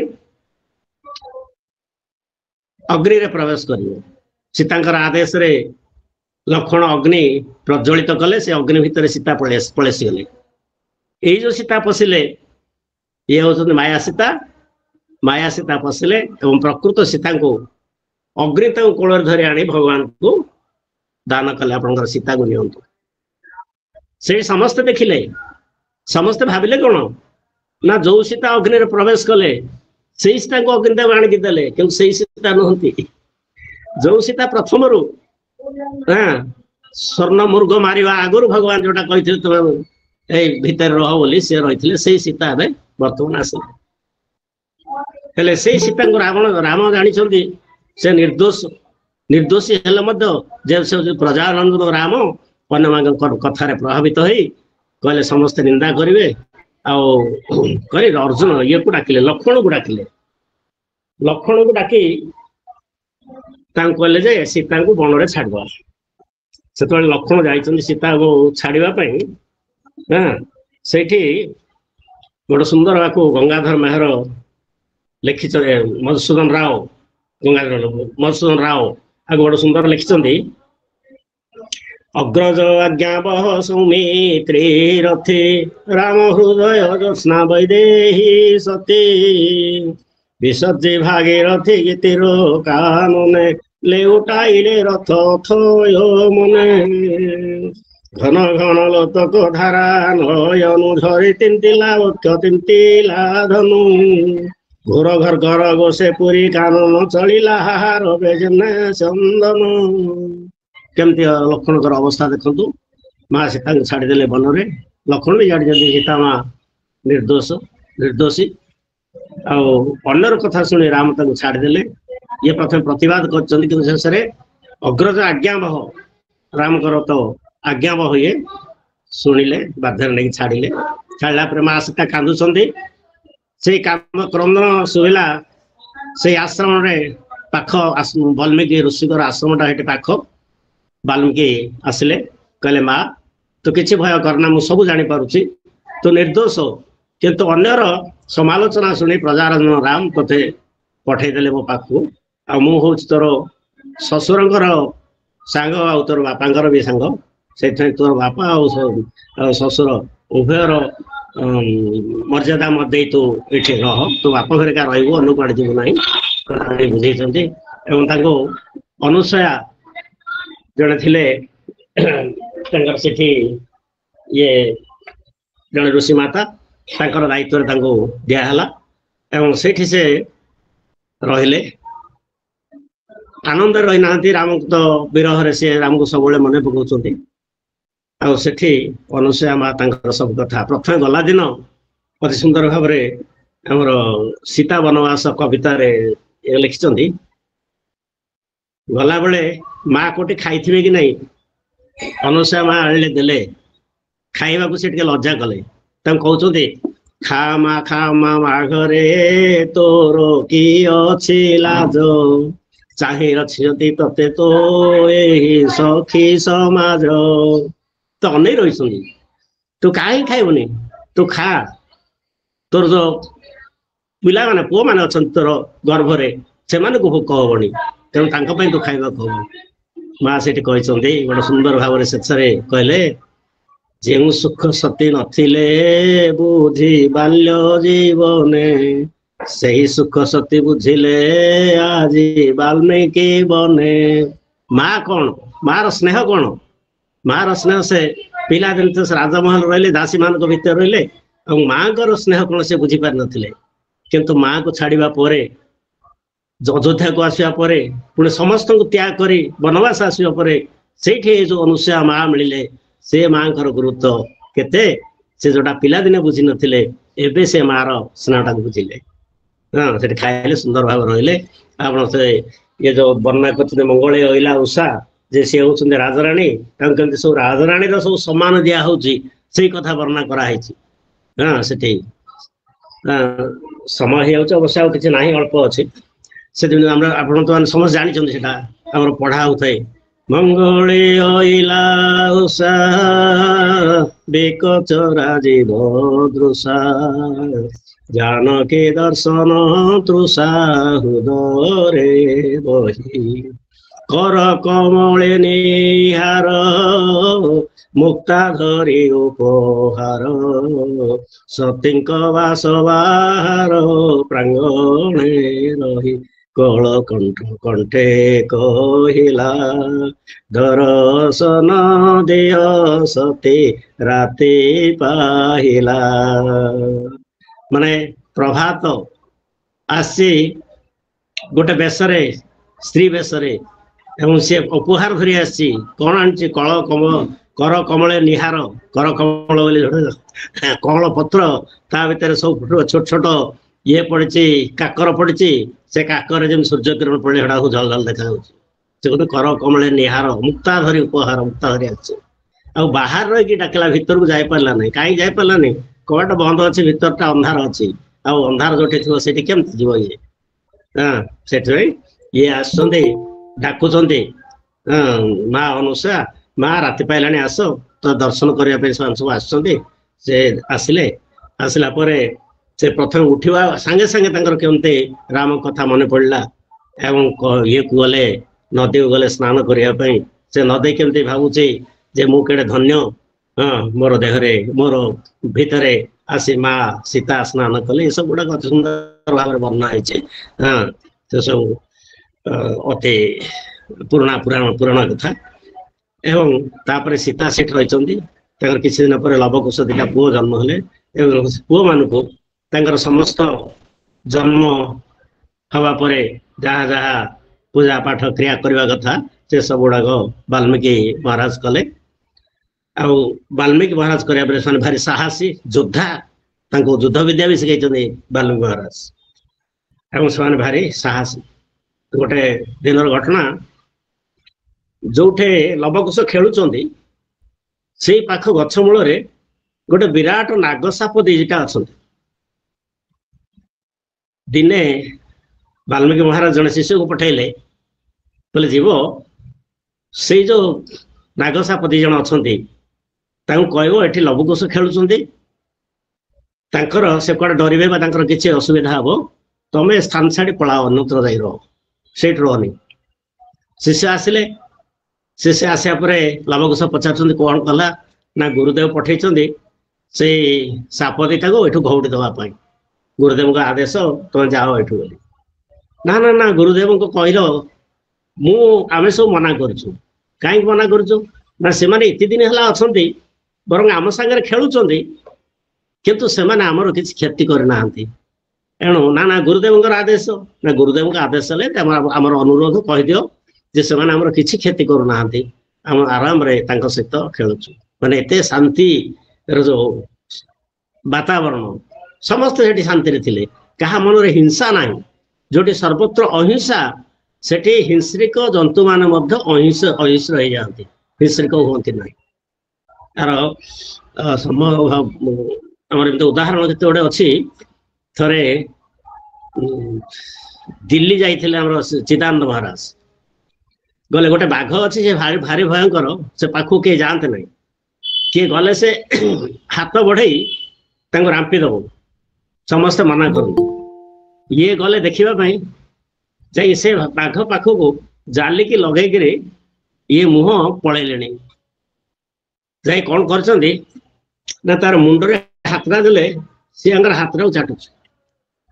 ଇଏ ଭାରି ବ୍ୟସ୍ତ ହେଇ ଦୌଡ଼ିକି ଆସୁଛି, ଆଜ୍ଞା ସେଠି ଯାଆନ୍ତୁନି ଯାଆନ୍ତୁନି, ସେଟା ଭାରି ଦୁଷ୍ଟ, ଆଉ ଆପଣଙ୍କୁ ସେ କ୍ଷତି କରିବ, ତା ପାଖରେ ଲାଗୁନ୍ତନି ବୋଲି ଦେଖିଲା ବେଳକୁ ସିଏ ଦେଖୁଛି ଇଏ ଭିତରେ ହାତ ଭର୍ତ୍ତି କରିଦେଇଛନ୍ତି। ସେ ହାତ ରାମ୍ପିବ ଚୋବେଇବ କଣ? ସିଏ ମୁଣ୍ଡରେ ହାତ ଦେଲା ପରେ ସେ ହାତଟାକୁ ସେ ଚାଟୁଛି। ମାନେ ଏଇଠି ହଉଛି ଜଣେ ଅହିଂସା ଧର୍ମ ପାଳନ କଲେ, ସେ ଅହିଂସା ଧର୍ମୀ ପାଖରେ ସମସ୍ତେ ଅହିଂସା ହେଇଯାନ୍ତି, ହିଂସ୍ର ମଧ୍ୟ ହିଂସାର ସ୍ୱଭାବ ଛାଡିଦିଏ। ଏମିତି ବହୁତ ଉଦାହରଣ ଅଛି ଯେ ସେଠି ଅହିଂସା ରାଜୁତି କରୁଥିଲା। ସୀତା ମାଙ୍କୁ ସେ କଥା କହିଛନ୍ତି ବାଲ୍ମୀକି, ଦେଖ ଏଠି ହିଂସ୍ର ଜନ୍ତୁ ମଧ୍ୟ ଅହିଂସା ପାଳନ କରିକି ଅଛନ୍ତି, ତମେ ଏଠି ଆନନ୍ଦରେ ରହିବ ଏ ଆଶ୍ରମରେ। ଏଇଭଳି ସେମାନେ ସବୁ ରହିଲେ। ତାପରେ ଏଠି ଆଉ ଗୋଟେ କଥା ଯୋଉ କହିଛନ୍ତି ଯେ ୟାଙ୍କର ଦିଟା ପୁଅ ପରେ ୟାଙ୍କର ମଧ୍ୟ ଲକ୍ଷ୍ମଣଙ୍କର ଦିଟା ପୁଅ ହେଲେ, ରାମଙ୍କର ଦୁଇ ପୁଅ ଲବ ଆଉ କୁଶ। ଆଉ ଏମାନଙ୍କର ଲକ୍ଷ୍ମଣଙ୍କର ପୁଅ ହଉଛନ୍ତି ଅଙ୍ଗଦ ଆଉ ଚିତ୍ରକେତୁ। ଭରତଙ୍କର ଦୁଇ ପୁଅ ତକ୍ଷ ଆଉ ପୁଷ୍କଳ। ଶତ୍ରୁଘ୍ନଙ୍କର ଦୁଇ ପୁଅ ହଉଛି ସୁବାହୁ ଆଉ ସୁତ ସେନ। ଆମେ ଦୁଇ, ଆମର ଦୁଇ। ତୃତୀୟ ଯୁଗରେ ଦୁଇଟା ସନ୍ତାନ, କିନ୍ତୁ ଦ୍ୱାପର ଯୁଗରେ ହଜାର ହଜାର ସଂଖ୍ୟାରେ ସନ୍ତାନ ଭଗବାନଙ୍କର। ଏବଂ ଏଇମାନେ କମ ସଂଖ୍ୟକ ଯୁବାଙ୍କର କୌଣସି ଭିତରେ ଶତ୍ରୁତା ନଥିଲା, ଗଣ୍ଡଗୋଳ ନଥିଲା, କିନ୍ତୁ ସେମାନେ ବେଶୀ ସଂଖ୍ୟା ହେଇ ନିଜ ନିଜ ଭିତରେ ହଣାମରା ହେଇ ସମଗ୍ର ବଂଶ ନଷ୍ଟ ହେଇଗଲା। ସେଟା ଭଗବାନଙ୍କର ଇଚ୍ଛା ଥିଲା, କାରଣ ଏମାନେ पुणी आउ थे अति बलवान हेबे एवं पृथ्वी भितर से माने राजत्व करेंगे अन्न को हैरान करेंगे से निपात करेले ये है राम भगवान और कृष्णकर कथा आ गोटे जिनस अच्छे कि जे रामकर मन पड़गले भरत चारिआडे बुलिले बुलिक सब गंधर्व मान को मारी जहाँ धन आनिले भगवान को देले एवं शत्रुघ्न जाइथिले मथुरा गोटे लवण असुर थिला से लवण असुर को मारिले मारिया पर राम को आदेश देले तबे से मथुरा राजा हो सी थरे मथुरा राजा ही गले आउ जगह अन्यत्र वर्णा है आउ शत्रुघ्न आसी ना माँ मैंने व्याकुल होती देखा से राजकाज छाड़ी आसी पारना राम को कौशल्या माँ कहते तू छाड़देलु के आणिलुनि से आसलानी मत आमको देखा सी से रही लवण मथुरा एवं तापरे भगवान सीता मन पड़े सीता मन पड़े बोली सी गले सीता सहित मिसापी जानी तो वाल्मीकि आश्रम अच्छा गला बेले सीता कौन कले मन टे क्रोध आसला से दर्शन देवाई आसिले ना सी पड़े बरणपुर को पड़े किंतु संस्कृत भागवत व्यास से बरणपुर को जावा कथा लिखिना सीता पाताली हो कथा ताको संक्षिप्त वर्णना कर सीता पाताली हवा कथा कौन ना जिते लवकुश आसिले आ गोटे कथा रहा यज्ञ समय ब्राह्मण मान कहले आप सीता को न आने यज्ञ करें से कथा असंभव सीता को त्याग करते आनीपारे कौन हम ना सीतांकर ठीक से भली गोटे आकार रूपरे गोटे सोनार स्वर्ण सीता तैयारी हम आप पाखे से बस बामपटे स्वर्ण सीता सहित बसी आप यज्ञ करें बसिले जो सीता थरे जो स्वर्ण सीता थरे बसिले सी आउ द्वितीय थर व्यवहार हेनी प्रत्येक थर नुआ नुआ स्वर्ण सीता तैयारी थाक था कर बही थाक जमी रखुचे सेमती से स्वर्ण सीता गोटे जगह थाक था कर सब सीता जिते सब आसिले यज्ञ रखी से सीता माने थरे भगवान गले यज्ञ काम तो सरला भाया जे तो किए कहते 10,000 यज्ञ कले किए 13,000 यज्ञ कले हजार हजार यज्ञ कले जिते हजार यज्ञ करते हजार स्वर्ण सीता गोटे घर भीतर बड़ हाल रखिंट सी राम भगवान जमी पशिले से पाखे से स्वर्ण सीता को तो जीवन दान कर पाखे बसई से माने सब हसी उठले भगवान कहले आपन से बिहार करूँ मैंने जीवन आसीगला हाथ वाले सी कहले बड़ असुविधा कथा मोर तो एक पत्नी व्रत गोटे सीता पारे तुम स्वर्ण सीता करी बसा है तो स्वर्ण सीता मैंने कहे बिहार कर तो एक पत्नी व्रत बहु पत्नी तुम जो इच्छा कर आगे तुम इच्छा पूरण हम द्वापर जुगे तुम सब गोपी हो जन्म हो राम स्वर्ण सीता माने गोटे दल गोपी आउ दले गोपी रामकर विवाह समय से दासी माने सखी माने से माने कहले राम को बाहा करने से कहले संभव ना द्वापर जुगे मु कृष्ण रूप आसिले तब सब से आस आउ दले तो आसते मुनि ऋषि माने आप देखिए लावण्यवती काव्य वर्णना कर काम कामना को मुनि चित्ते जन्माइले से सब काम कामना कले मन भितर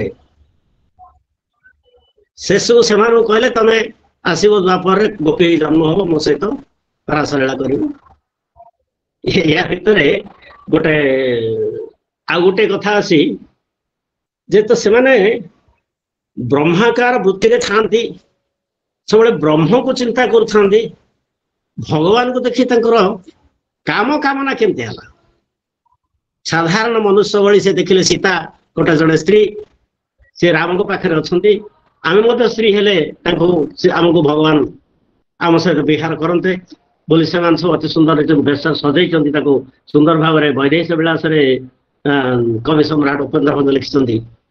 ତାକୁ ପଢିଲେ ଆପଣ ଅତି ଆନନ୍ଦ ଲାଗିବ ଯେ ସବୁ ପୁରା ଜଟା ଗୁଡାକ ସବୁ ବେଣୀ ଭଳିଆ କଲେ, ସେଥିରେ ଫୁଲମାଳ ଦେଲେ ଆଉ ସବୁ ଇଏ କଲେ, ବକ୍ଷରେ ସବୁ ଇଏ ଲଗେଇଲେ, କନା ଦେଇ ସବୁ ଆପଣ ଯେମିତି ବେଶ ପଡିଲେ ଯେମିତି କରୁଛନ୍ତି ସେମିତି ସବୁ ତିଆରି ହେଲେ ଶ୍ରୀ ଭଳିଆ। ଭଗବାନ କହିଲେ ରହିଲା ତୁ ଆର ଜନ୍ମରେ କୃଷ୍ଣ ଜନ୍ମରେ ମୁଁ ଏବେ ଏକ ପତ୍ନୀବ୍ରତ। ସେମାନେ ମଧ୍ୟ କିଛି ଗୋପୀ ହେଲେ, ଆଉ ଗୋପୀ ଆସିଥିଲେ ଉପରୁ, ଏମିତି ଭିନ୍ନ ଭିନ୍ନ ପ୍ରକାର ବ୍ୟକ୍ତି ଆସିଛନ୍ତି ଗୋପୀ ରୂପରେ। ହେଲେ ଏଇଠି ଯଜ୍ଞ କଥା ହେଲା। ତାପରେ ଏଇଟା ବଡ ଲୋକମାନଙ୍କୁ ଯାଇଛନ୍ତି ସେଇ କଥା ନାହିଁ। ଜାନକୀ ମାନେ ଲବକୁଶ ଆସିଲେ,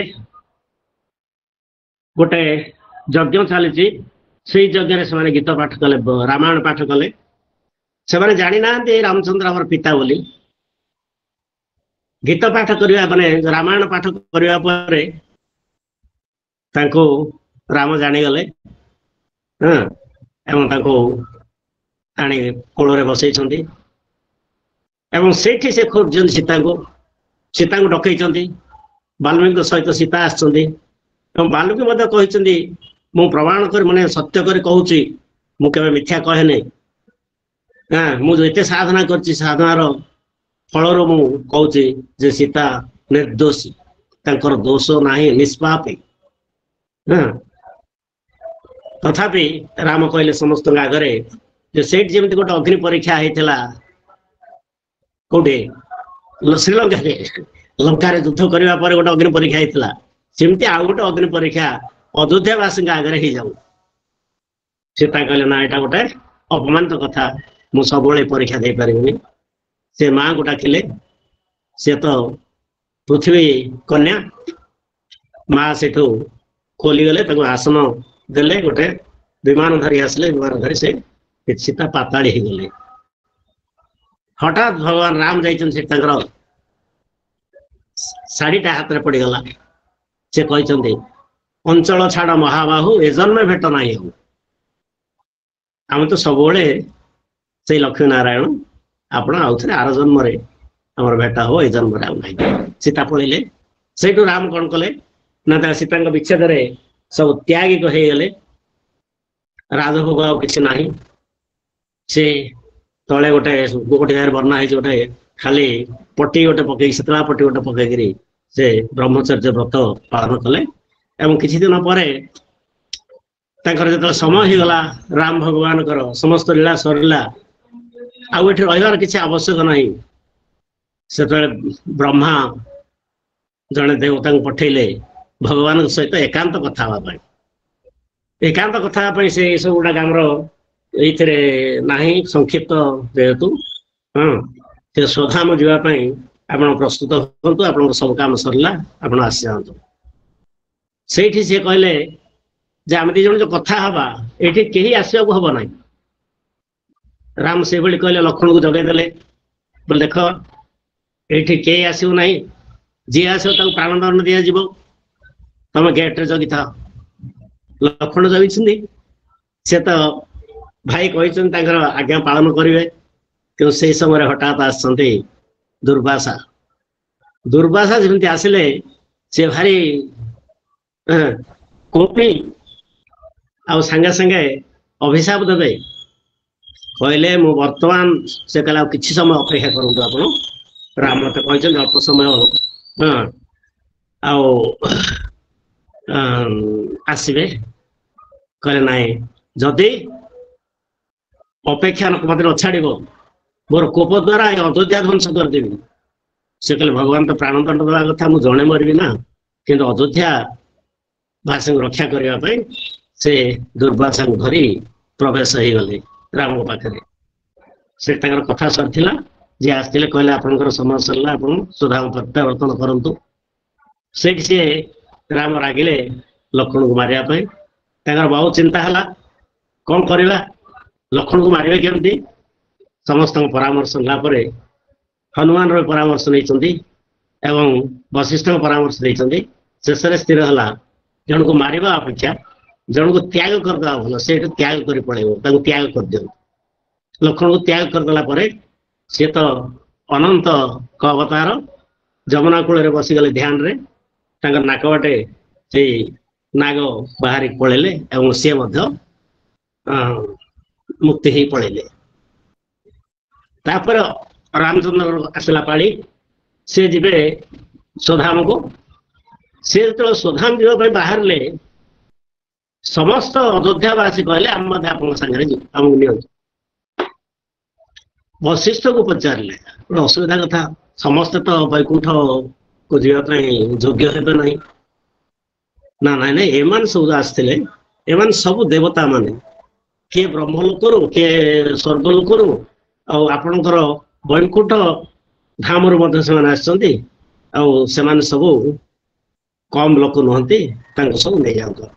ସେତେବେଳେ ବ୍ରହ୍ମା ଥିଲେ, ବ୍ରହ୍ମାଙ୍କୁ ଆଦେଶ ଦେଲେ ଯେ ଯେତେ ମାନେ ସବୁ ଆସିଛନ୍ତି ତାଙ୍କୁ ତାଙ୍କର ଉପଯୁକ୍ତ ସ୍ଥାନରେ ନେଇକରି ରଖିଦିଅ, ରଖ। ଯିଏ ଯୋଉଠି ଆସିବା ଯୋଗ୍ୟ, ଯିଏ ଯୋଉଠିକି ଯିବା ଯୋଗ୍ୟ, ଯିଏ ବ୍ରହ୍ମଲୋକ ଆସିছে ସେ ବ୍ରହ୍ମଲୋକକୁ ଯିବେ, ଏବଂ ଯିଏ ବ୍ରହ୍ମଲୋକ ଆସିଲା ପରେ ଅଧିକ ଭଲ କାମ କରିଛନ୍ତି ସିଏ ମୋ ପାଖକୁ ବି ଆସିବେ।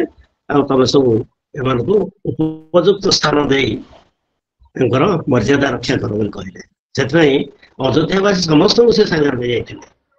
ହଁ, ଇଏ ହଉଛି ତାଙ୍କର ମହାନତା। ସେମାନେ ଏ ସବୁ ଗୁଡାକ ତାଙ୍କୁ କହିଥିଲେ, ଭଗବାନ କୃଷ୍ଣ ଯେମିତି କହିଥିଲେ ଇଏ ସେମିତି ସବୁ କହିଥିଲେ ଯେ ସବୁ ଦେବତା ମାନେ ସବୁ ଭାଲୁ ଆଉ ମର୍କଟ ରୂପରେ ଜନ୍ମ ହୁଅ, ସେମାନେ ମଧ୍ୟ ଦେବତା ମାନେ ଆସିଥିଲେ। ଏବଂ ଅନ୍ୟ କ୍ଷେତ୍ରରେ ମୋର ଅଯୋଧ୍ୟାବାସୀ ହିଁ ଜନ୍ମ ହୁଅ, ସେମାନେ ସବୁ ଆସିଥିଲେ, ସେମାନଙ୍କ ମଧ୍ୟ ମୁକ୍ତି ହେଇଗଲା। ଆଉ ସେମାନେ ସମସ୍ତେ ପଳେଇଲେ। ଆଉ ଏଠି ଯୋଉ ଆମର କଣ୍ଠ କୁଣ୍ଠିତ ଶୋକେ ପୁରୀ ଚିତ୍ତକୁ ନ ପାରନ୍ତି ଧରି, ସ୍ତ୍ରୀ ପୁରୁଷ ସଙ୍ଗ ହି କେଶ ହେ ନର ଦେହ ଧୋଇ, ସେଦିନ ବ୍ରହ୍ମଚର୍ଯ୍ୟ କରି କାମ ରାମ ହୋଇଲେ ବ୍ରହ୍ମଚାରୀ।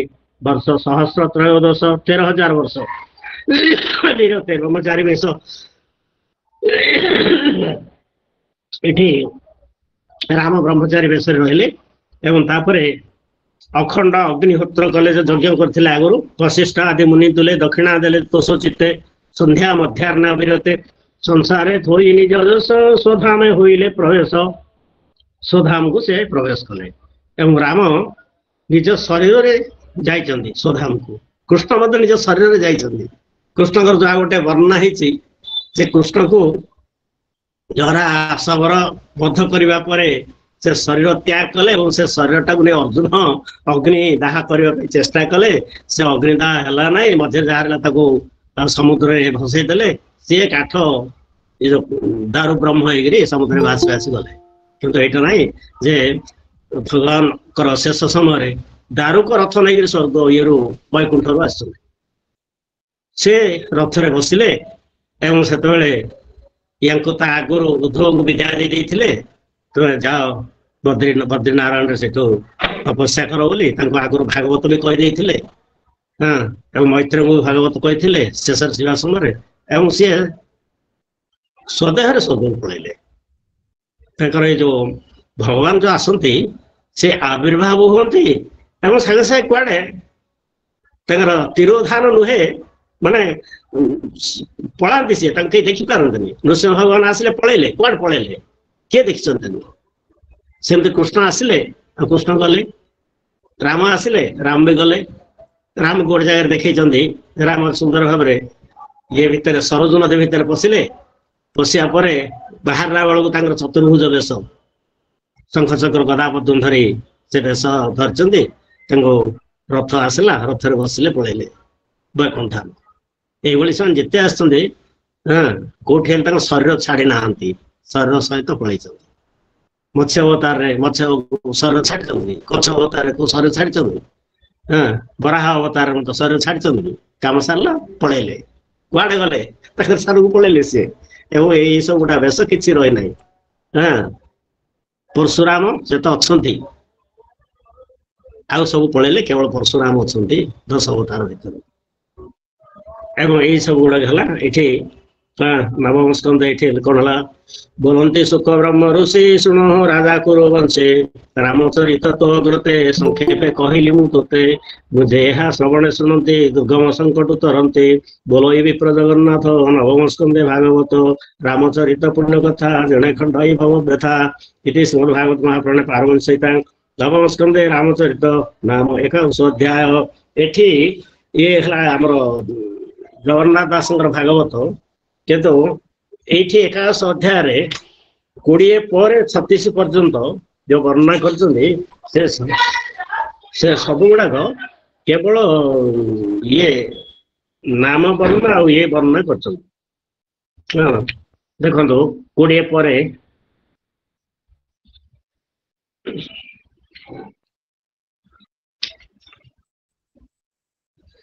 ଯେତେବେଳେ ଇଏ ଦେଲେ ଦାନ ଦେଲା ପରେ ସେମାନେ ସବୁ କେତେ ସୁନ୍ଦର ଭାବରେ କହିଛନ୍ତି। ଦେଖନ୍ତୁ କହିଲେ ନମୋ ବ୍ରହ୍ମଣ୍ୟ ଦେବାୟ ରାମାୟ କୁଣ୍ଠ ମେଧସେ ଉତ୍ତମ ଶ୍ଲୋକ ଧୈର୍ଯ୍ୟାୟ ନ୍ୟସ୍ତ ଦଣ୍ଡାର୍ପିତାଭ୍ରୟେ। ଆପଣ ଆମର ହୃଦୟରେ ବିରାଜମାନ କରନ୍ତୁ, ଆମକୁ ଏସବୁ ଗୁଡା କଣ ଦରକାର ଆପଣ ଆଣିକି ତାକୁ ସାହାଯ୍ୟ ଶାସନ କରନ୍ତୁ କହି ଏ କଥା କହିଥିଲେ। ଆଉ ଏଇଠି ମଧ୍ୟ ଯୋଉ 18-20 ପରେ ଦେଖନ୍ତୁ ସେ କହିଛନ୍ତି ପୁରୁଷ ରାମଚରିତଂ ଶ୍ରବଣ ରୂପଧାରୟନ୍ ଅନୁଶଂସ ପରୋ ରାଜନ୍ କର୍ମ ବନ୍ଧେ ବିମୁଚ୍ୟତେ। ଏଠି 23ରେ କହିଛନ୍ତି କଥା। ଏ ସବୁ ଗୁଡାକ ସବୁ ବର୍ଣ୍ଣନା କରିଛନ୍ତି। ବର୍ଣ୍ଣନା ଯୋଉ ବର୍ଣ୍ଣନା ଆମ ଆଗରେ ପଢିଲେ ଯେ ଖମ୍ବ ଗୁଡିକ ବୈଦୁର୍ଯ୍ୟମଣିରେ ନିର୍ମିତ ହୋଇଥିଲା, ମରକତ ମଣିରେ ମେଜିଆ ଅତି ସୁନ୍ଦର ହୋଇଥିଲା, ସ୍ଫଟିକ ମଣିରେ ତିଆରି କାନ୍ଥ ସବୁ ଚକମକ କରୁଥିଲା, ଏଗୁଡା ସବୁ ବର୍ଣ୍ଣନା ଆର ଭିତରେ ସବୁ ଗୁଡାକ ରହିଛି। ଏବଂ ଶେଷରେ ବି ରାମ ଭଗବାନ ଆତ୍ମରାମ ହେଇଗଲେ, ଜିତେନ୍ଦ୍ରିୟ ହେଇଗଲେ, ଜିତେନ୍ଦ୍ରିୟ ହେଇ ଶେଷ ସମୟ ସେ ଇଏ କଲେ। ଏଇଭଳିଆ ଆ ଭିତରେ ଆଉ ଯୋଉ 16ଟା ଆସିଲା ଏସବୁ କେବଳ ବର୍ଣ୍ଣନା ରହିଛି। ଏବଂ ତାଙ୍କୁ ସେ ସବୁବେଳେ ରାଜ୍ୟରେ ବୁଲୁଥାନ୍ତି, ଯୁଆଡେ ଯିବେ ଲୋକ ସବୁ ଜମା ହେଇଥାନ୍ତି ଏବଂ ତାଙ୍କୁ ପ୍ରଶଂସା କରନ୍ତି। ଏସବୁ ଗୁଡା ତାଙ୍କ ରାମଙ୍କର ନାମର ପ୍ରଶଂସା ଏସବୁ ନାହିଁ। ନାମର ପ୍ରଶଂସା କରିବା ପାଇଁ ତୁଳସୀ ଦାସ ଗୋଟେ ସୁନ୍ଦର କଥା ଲେଖିଛନ୍ତି। ଏଟା ତୁଳସୀ ଦାସଙ୍କ ଜୀବନରେ ଜଣେ ଭକ୍ତ ନାଭା ଦାସ ବୋଲି ସେ ସବୁଗୁଡାକ ଭକ୍ତ ମାନଙ୍କର ଭକ୍ତ ମାଳା ବୋଲି ଗୋଟେ ତିଆରି କରିଛନ୍ତି। ତାଙ୍କର ଇଏ କହିଲେ ଯେ ଭଗବାନଙ୍କର ସବୁଠୁ ପ୍ରିୟ ହଉଛନ୍ତି ଭକ୍ତ ମାନେ, ଏବଂ ଗୋଟେ ଭକ୍ତ ମାଳା କରିକି ଭଗବାନଙ୍କୁ ଉପହାର ଦିଅ। ସେଥିପାଇଁ ତାଙ୍କ ନାମ ହଉଛି ନାଭା ଦାସ। ସିଏ ଗୋଟେ ଭକ୍ତ ମାଳା ତିଆରି କରି ଭଗବାନଙ୍କୁ ସମର୍ପଣ କରିଛନ୍ତି। ଓ ଏ ଭକ୍ତମାଳା ଭିତରେ ତୁଳସୀ ଦାସଙ୍କର ବର୍ଣ୍ଣନା ଗୋଟେ ଅଛି। ତୁଳସୀ ଦାସ ଥିଲେ କାଶୀରେ, ଜଣେ ବ୍ରାହ୍ମଣ ଆଉ ଜଣେ ବ୍ରାହ୍ମଣକୁ ହତ୍ୟା କଲେ, ତାଙ୍କୁ ବ୍ରହ୍ମ ହତ୍ୟା ଦୋଷ ଲାଗିଲା। ସିଏ କଣ କଲେ ନା ରାମ ରାମ କହୁଥାନ୍ତି, ସମସ୍ତଙ୍କୁ ଯାଇ କହୁଥାନ୍ତି ମୁଁ ଜଣେ ବ୍ରହ୍ମ ହତ୍ୟା କରିଛି, ମତେ କଣ ଖାଇବାକୁ ଟିକେ ଦିଅ, ଭିକ୍ଷା ଦିଅ ବୋଲି କହନ୍ତି। ଯେମିତି ଆମର ଗୋଟେ ଅଛି, କିଏ ଗୋ ହତ୍ୟା କଲେ ସେ ଗୋଟେ ବେକରେ ପାଳ ଦଉଟେ ବାନ୍ଧିବ, ମୁଁ ଗାଈ ମାରିଛି ମତେ ଖାଇବାକୁ ଦିଅ, ଭିକ୍ଷା ଦିଅ ବୋଲି କହିବେ, ତାଙ୍କୁ କିଏ ଭିକ୍ଷା ଦେବେନି। ଦେଲେ ତାର ସେ ପାପରେ ଭାଗ ହୁଏ। ଆଉ ସେ କହି କହି ତାର ପାପ ନଷ୍ଟ ହେଇଯିବ। ମନୁଷ୍ୟ ଯାହା ଭୁଲ କରିବ ସେ ଯଦି ତାକୁ ଅନୁତାପ କରିବ, ତାକୁ ସମସ୍ତଙ୍କୁ ଜଣେଇ ଦବ ବୋଲେ ସିଏ ସେଥିରୁ ସେ ପାପରୁ ଉଦ୍ଧାର ହେଇଯିବ। ଏଇ କଥା ରହିଛି। ତ ସିଏ ଗଲେ, କାଶୀ ଗଲେ, ଇଏ କହିଲେ ରାମ ରାମ କହିକି ତ ଆସୁଛନ୍ତି, ତାଙ୍କୁ ଦେଖିଲେ ତାଙ୍କର ପାପ ସବୁ ନଷ୍ଟ ହେଇଯାଇଛି। ତାଙ୍କୁ ଗୋଟେ ବ୍ରାହ୍ମଣଙ୍କ ଧାଡିରେ ଖାଇବାକୁ ବସେଇ ଦେଲେ। ବ୍ରାହ୍ମଣ ମାନେ ଦାବି କଲେ ଯେ ୟାଙ୍କର ପାପ ନଷ୍ଟ ହେଇନି, କେମିତି ତାଙ୍କୁ ବସେଇଲ ଏଠି? ସେ ତାଙ୍କର ପାପ ନଷ୍ଟ ହେଇଛି, କେମିତି ପରୀକ୍ଷା କରିବା? ବୋଲେ ଏଇ କିଛି ଖାଇବାକୁ ଧରିଯିବେ ପ୍ରସାଦ ଶିବଙ୍କ ପାଖକୁ ଗଲେ। ସେଇଠି ତୁଳସୀ ଦାସ କହିଲେ, ହେ ଶଙ୍କର ଭଗବାନ, ଯଦି ଏ ବ୍ରାହ୍ମଣ ନିଷ୍ପାପ, ତାଙ୍କର ସମସ୍ତ ପାପ ନଷ୍ଟ ହେଇଯାଇଛି, ଆପଣ ସେ ଖାଦ୍ୟ ତାଙ୍କ ପାଖରୁ ଗ୍ରହଣ କରନ୍ତୁ, ଭୋଗ ଗ୍ରହଣ କରନ୍ତୁ। ଶିବ ସାଙ୍ଗେ ସାଙ୍ଗେ ଉଠି ସେ ଭୋଗ ସବୁ ଗ୍ରହଣ କଲେ। ସେଇଠି ରାମ ନାମର ମହିମା, ଯେ ସେ ରାମ ରାମ କହୁଛନ୍ତି, ରାମ ରାମ କହି କହି କହୁଛନ୍ତି ମୁଁ ବ୍ରହ୍ମ ହତ୍ୟା କରିଛି, ଏବଂ ସେ ରାମ ନାମରେ ବ୍ରହ୍ମ ହତ୍ୟା ଦୋଷ ମଧ୍ୟ ପଳେଇଛି। ଏଇ କଥା ସେ ବର୍ଣ୍ଣନା କରିଛନ୍ତି। ଏଇ ଯୋଉ ଭକ୍ତ ମାଳରେ ନାଭା ଦାସ, ସେ ଜଣେ ଅତି ଶ୍ରେଷ୍ଠ ଭକ୍ତ, ଶ୍ରେଷ୍ଠ ସାଧକ। ସେଇଥିପାଇଁ ତାଙ୍କ କଥା ଆଉ ଥରେ କେତେବେଳେ ଆଲୋଚନା କରିବା। ଆଜି ଯାଅ ବହୁତ ବହୁତ ଧନ୍ୟବାଦ ମାଙ୍କର ଇଏ ଆସିଲେ ସମୟ ହେଇଗଲାଣି, ଆଜି 1:20 ହେଇଗଲା, ଆଉ ଟିକେ ସମୟ ଅଧିକ ହେଇଗଲା, କ୍ଷମା କରିବେ। ଯାଉ ରାମ କଥା ଶ୍ରବଣ କହିବାରେ ଆଉ ଶୁଣିବାରେ କେବେ କିଏ ହାଲିଆ ହୁଅନ୍ତିନି। ଯେତେ କହିଲେ ରାମ କଥା ସେ ଶୁଣିବାକୁ ଇଚ୍ଛା ହବ, ଯେତେ କହିଲେ ସେ କଥା କହିବା ପାଇଁ ଇଚ୍ଛା ହବ। ଗୋଟିଏ ପରେ ଗୋଟିଏ ବୁଦ୍ଧି ସିଏ ହିଁ ଦେଇଦେବେ ତାଙ୍କର ଲୀଳା ବର୍ଣ୍ଣନା କରିବା ପାଇଁ, କଥା ହରି ଓମ୍ ତତ୍ସତ୍। ପୂର୍ଣ୍ଣମଦ ପୂର୍ଣ୍ଣମିଦଂ ପୂର୍ଣ୍ଣାତ୍ ପୂର୍ଣ୍ଣମୁଦଚ୍ୟତେ ପୂର୍ଣ୍ଣस्य ପୂର୍ଣ୍ଣମାଦାୟ ପୂର୍ଣ୍ଣମେವಾವಶିಷ್ಯତେ। ओम स्वस्ति प्रजाभ्यः परिपालयन्तं न्यायेन मार्गेण महि महिषा गोब्राह्मणेभ्यः सोमस्तु नित्यं लोकाः समस्ताः सुखिनो भवन्तु। हरिः ओम तत्सत्। कथा समाप्तो तो सुनो वीर हनुमान, राम लक्ष्मण जानकी सदा करो कल्याण। सियावर रामचंद्र की जय, सियावर हर महादेव की जय, सद्गुरु महाराज की जय, बोले भाई सर्व संतन की जय। जय सीताराम। श्री राम लक्ष्मण जानकी मंगल करंतु यही कामना करी बात को आज हरि ओम दत्सत। हरि ओम। वास्तविक आपण जो कहले ए रामंकर कथा कहिबारे आ शुणिबारे हवा पे इच्छा हुए, अविराम गति कहवा पे इच्छा हुए। वास्तविक रामंकर कथा समस्ते जानिचंती। आपण तो अनेक तत्व कथा ता भीतर बुझेली, जो कथा की अनेक जानी नथिली। विशेष भाव रे मु भी बहुत कथा जानी नथिली। आपण 1:20 मिनिट बहुत कथा कहते। जिते कृतज्ञता ज्ञापन कले भी कम हम। पवित्र संध्या ए आसर सत्संग राममय होगले, ये आसर पवित्र होगले। आम समस्ते निश्चित भाव निज को कृतार्थ मणुचु। आउ बेसी कृतज्ञता ज्ञापन करुच्ची, आ धन्यवाद जनाऊँ आपन को। एठी आम सहित आसिकी जोड़ी होती बहुत बहुत बड़ बड़ पंडित प्रवाचक महोदय माने। आमर पंडित अक्षय महाराज आसिक पहुंची, तांको मोर शब्दर प्रणाम।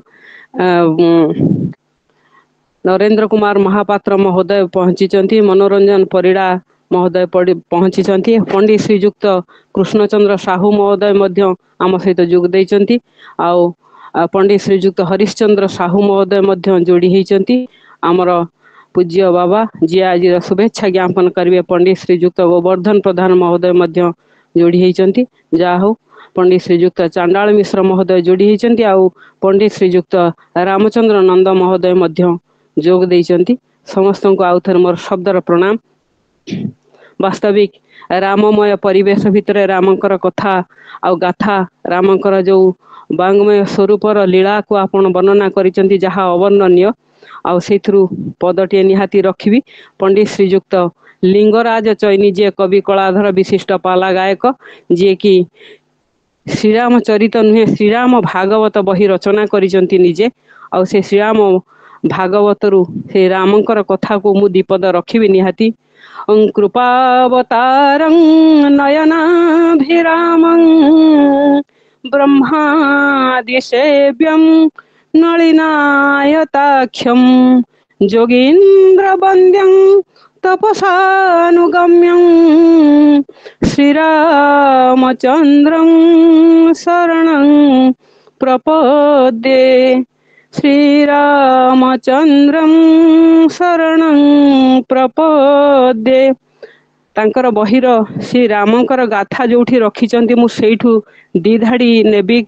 आमर गत काली जो हेइतिला रामंकर नामर महिमा इत्यादि जो रामचरित मानस चली थिला, मु भाबिथिली सेइथिरे पंडित श्रीजुक्त लिंगराज चैनीकर ये राममय शब्द को सेठी रखिबा पई समय तो नथिला।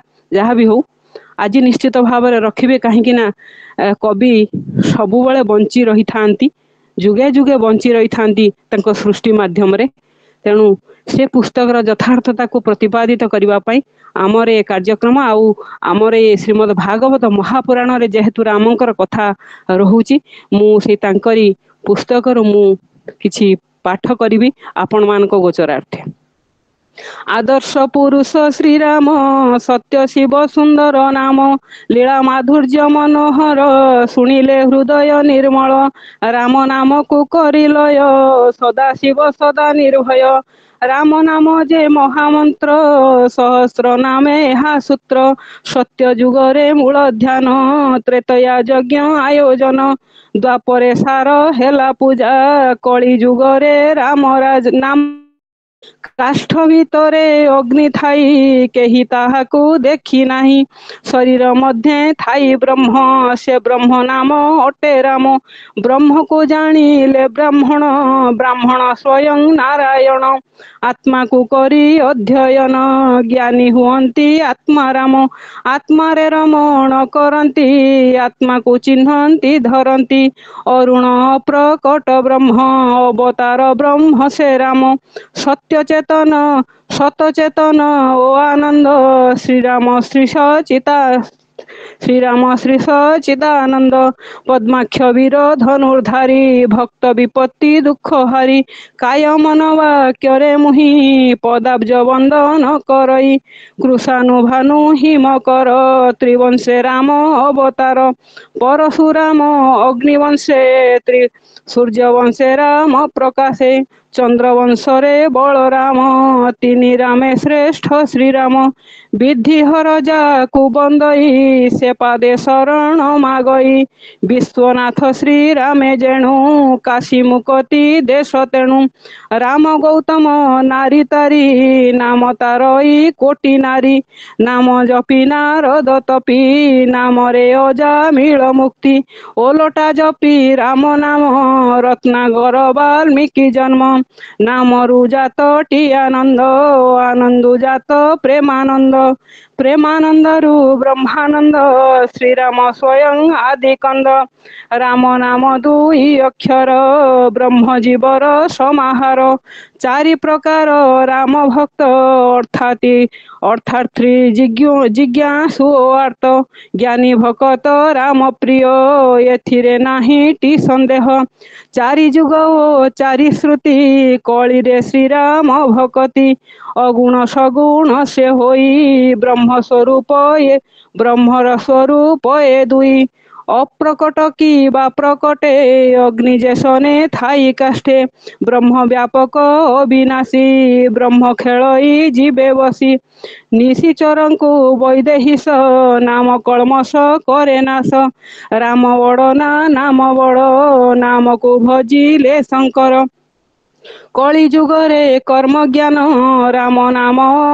ଅବଲମ୍ବନ, କଳି ଯୁଗରେ କର୍ମଜ୍ଞାନ, ରାମ ନାମ ଅବଲମ୍ବନ, ପ୍ରେମ ଅବଜ୍ଞା କ୍ରୋଧ ବସେ, ଯେ ରାମ ଜପଇ ଅଳସେ, ଦଶ ଦିଗୁଆ ସେ କଲ୍ୟାଣ, ତେଣୁ ସ୍ମରଣ ରାମ ନାମ, ବିଶୁଦ୍ଧ ପ୍ରେମ ଭକତିରେ, ଶ୍ରୀରାମ ମିଳନ୍ତି ସଂସାରେ, ସ୍ୱାଧ୍ୟାୟୀ ତପସ୍ୱୀ ବିଦ୍ବାଗ, ବାଲ୍ମୀକି ସେ ମୁନି ପୁଙ୍ଗବ, ପୁଛିଲେ ବାରେ ଦେବର୍ଷିଙ୍କୁ, ଜପୁଛି କେ ନାମ କାହାଙ୍କୁ, ଧର୍ମଜ୍ଞ କୃତଜ୍ଞ ଓ ସତ୍ୟ, ଭାଷଣେ କିଏ ଦୃଢ଼ବତ, ଉତ୍ତମ ଚରିତ ସଂଯୁକ୍ତ, ସର୍ବଭୂତରେ କିଏ ହିତ, ସର୍ବସମର୍ଥ ଓ ବିଦ୍ୱାନ, ନୟନେ ସେ ପ୍ରିୟ ଦର୍ଶନ, ଦେବର୍ଷି ଦେଲେ କ ଉତ୍ତର ଉତ୍ତମ,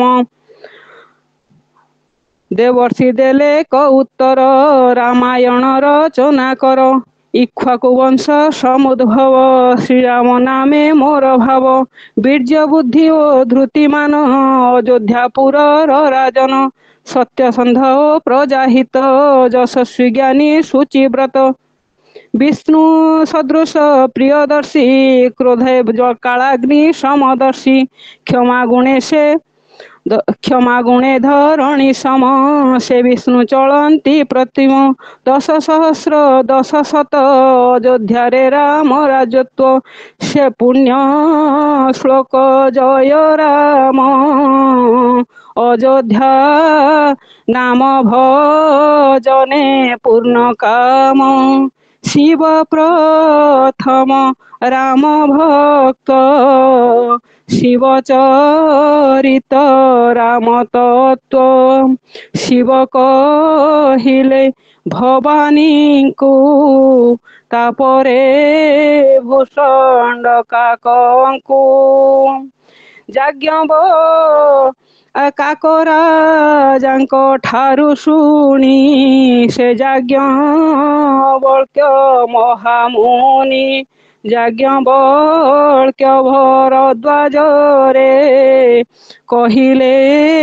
ପ୍ରୟାଗ ତୀର୍ଥରେ ଏକଳି ଯୁଗେ ରାମ କଥା ପଢିଲେ ଶୁଣିଲେ ପଢି ଶୁଣିଲେ ଖଣ୍ଡେ ବ୍ୟଥା। ଜୟ ଶ୍ରୀରାମ ଜୟ ଜୟ ରାମ ଓಂ ନମ ଭଗବତେ ବାସୁଦେବାୟ। ବହୁତ ଅଛି, ସେ ରାମଙ୍କର ଗାଥା ବହୁତ ଗୁଡାଏ ଲେଖିଛନ୍ତି। ତାକୁ ବର୍ତ୍ତମାନ ଆହୁରି ସେ ରାମଙ୍କର କେବଳ ରାମମୟ କରିଦେଇଛନ୍ତି ଇଏ ଶ୍ରୀରାମ ଭାଗବତକୁ। ଅତି ସୁନ୍ଦର କଥା ଗୁଡେ ସବୁ ଅଛି, ତେଣୁ ତାକୁ ପଢିଲେ ତ ବହୁତ ସମୟ ଯିବ। ନିଶ୍ଚିତ ଭାବରେ ଆପଣମାନଙ୍କ ଠାରୁ କ୍ଷମା ପ୍ରାର୍ଥନା କରିବି, ମୁଁ 10 ମିନିଟ୍ 15 ମିନିଟ୍ ସମୟ ନେଇଗଲି। ଯାହା ହଉ ଆଜିର ଏ ପବିତ୍ର ରାମମୟ ସନ୍ଧ୍ୟାରେ ଆମେ ସମସ୍ତେ ଧନ୍ୟ ହେଇଛୁ ରାମଙ୍କର କଥା ଶୁଣି, ରାମଙ୍କର ଗାଥା ଶୁଣି। ଆଉ ପର୍ଯ୍ୟାୟକ୍ରମେ ମୁଁ ଭାବୁଛି ପଣ୍ଡିତ ଶ୍ରୀଯୁକ୍ତ ଲିଙ୍ଗରାଜ ଚୈନୀଙ୍କର ଇଏ ଶ୍ରୀରାମ ଭାଗବତକୁ ଆମେ ସମସ୍ତେ ପଢିବା ଆବଶ୍ୟକ। ଆଉ ଆମେ ବି ଆମ ଆସରରେ କେତେବେଳେ ସମୟ ସୁବିଧା ପାଇଲେ ତାକୁ ଆମେ ପଢି ଆମେ ନିଜକୁ ଧନ୍ୟ ମନେ କରିବା। କାହିଁକି ନା ରାମ ଶବ୍ଦ ଯାହା ଆମର ଆଜିର କଥାଭ୍ୟାସ ଆଲୋଚନା କରୁଥିଲେ, ରାମ ଶବ୍ଦର ତାକୁ ବ୍ୟାପକ ଭାବରେ ବି ପଣ୍ଡିତ ଶ୍ରୀଯୁକ୍ତ ଲିଙ୍ଗରାଜ ଚୈନୀ ବି ବର୍ଣ୍ଣନା କରିଛନ୍ତି। ଆଉ ଆଜିର କଥାଭ୍ୟାସ ଆମର ପୂଜ୍ୟ ବେଦାନ୍ତ ବି ପଣ୍ଡିତ ଶ୍ରୀଯୁକ୍ତ ଗୋପାଳକୃଷ୍ଣ ପଣ୍ଡା ମହାଭାଗ ବି ବହୁତ ସୁନ୍ଦର ଭାବରେ ବର୍ଣ୍ଣନା କରିଛନ୍ତି। ଯାହା ହଉ ଆଜିର ଏ ପବିତ୍ର ସନ୍ଧ୍ୟାରେ ଆଜିର ପୂଜ୍ୟ କଥାଭ୍ୟାସଙ୍କୁ ଦ୍ୱିପଦ ଶୁଭେଚ୍ଛା ଜ୍ଞାପନ କରିବା ପାଇଁ ନିବେଦନ କରିବି। ମୋ ମାଟିର ଯଶସ୍ୱୀ କଥାବାଚକ ପଣ୍ଡିତ ପ୍ରବାଚକ ଶ୍ରୀମଦ୍ ଭାଗବତ ମହାପୁରାଣର ଭାବାନୁବାଦକ ଅଛନ୍ତି ଆମ ପାଖରେ ବର୍ତ୍ତମାନ ପଣ୍ଡିତ ଶ୍ରୀଯୁକ୍ତ ଗୋବର୍ଦ୍ଧନ ପ୍ରଧାନ ମହୋଦୟ। ତାଙ୍କୁ ମୁଁ ନିବେଦନ କରିବି ଆଜିର ଏ ପବିତ୍ର ରାମମୟ ସନ୍ଧ୍ୟାରେ ଏ ଆସର, ଏ ସତ୍ସଙ୍ଗ, ଏ ଅନୁଷ୍ଠାନ ଆଉ ଆମେ ସମସ୍ତେ ରାମମୟ ହେଇଯାଇଛନ୍ତି। ଆମ ଅନ୍ତରରେ ରାମ ବିଜେ କରିଛନ୍ତି। ସମସ୍ତଙ୍କୁ ସେଇ ରାମ ଆଶୀର୍ବାଦ କରନ୍ତୁ। ଆଉ ପଣ୍ଡିତ ଶ୍ରୀଯୁକ୍ତ ଗୋବର୍ଦ୍ଧନ ପ୍ରଧାନ ବାବାଙ୍କୁ ନିବେଦନ ରଖିବି ଦ୍ୱିପଦ ରାମମୟ କଥା କହି ଏ ପରିବେଶକୁ ଆହୁରି ରାମମୟ କରିଦେବେ, ଆନନ୍ଦମୟ ପରିବେଶ ସୃଷ୍ଟି କରିବେ। ପ୍ରଣାମ ଆପଣଙ୍କୁ। ଜୟ ଜଗନ୍ନାଥ।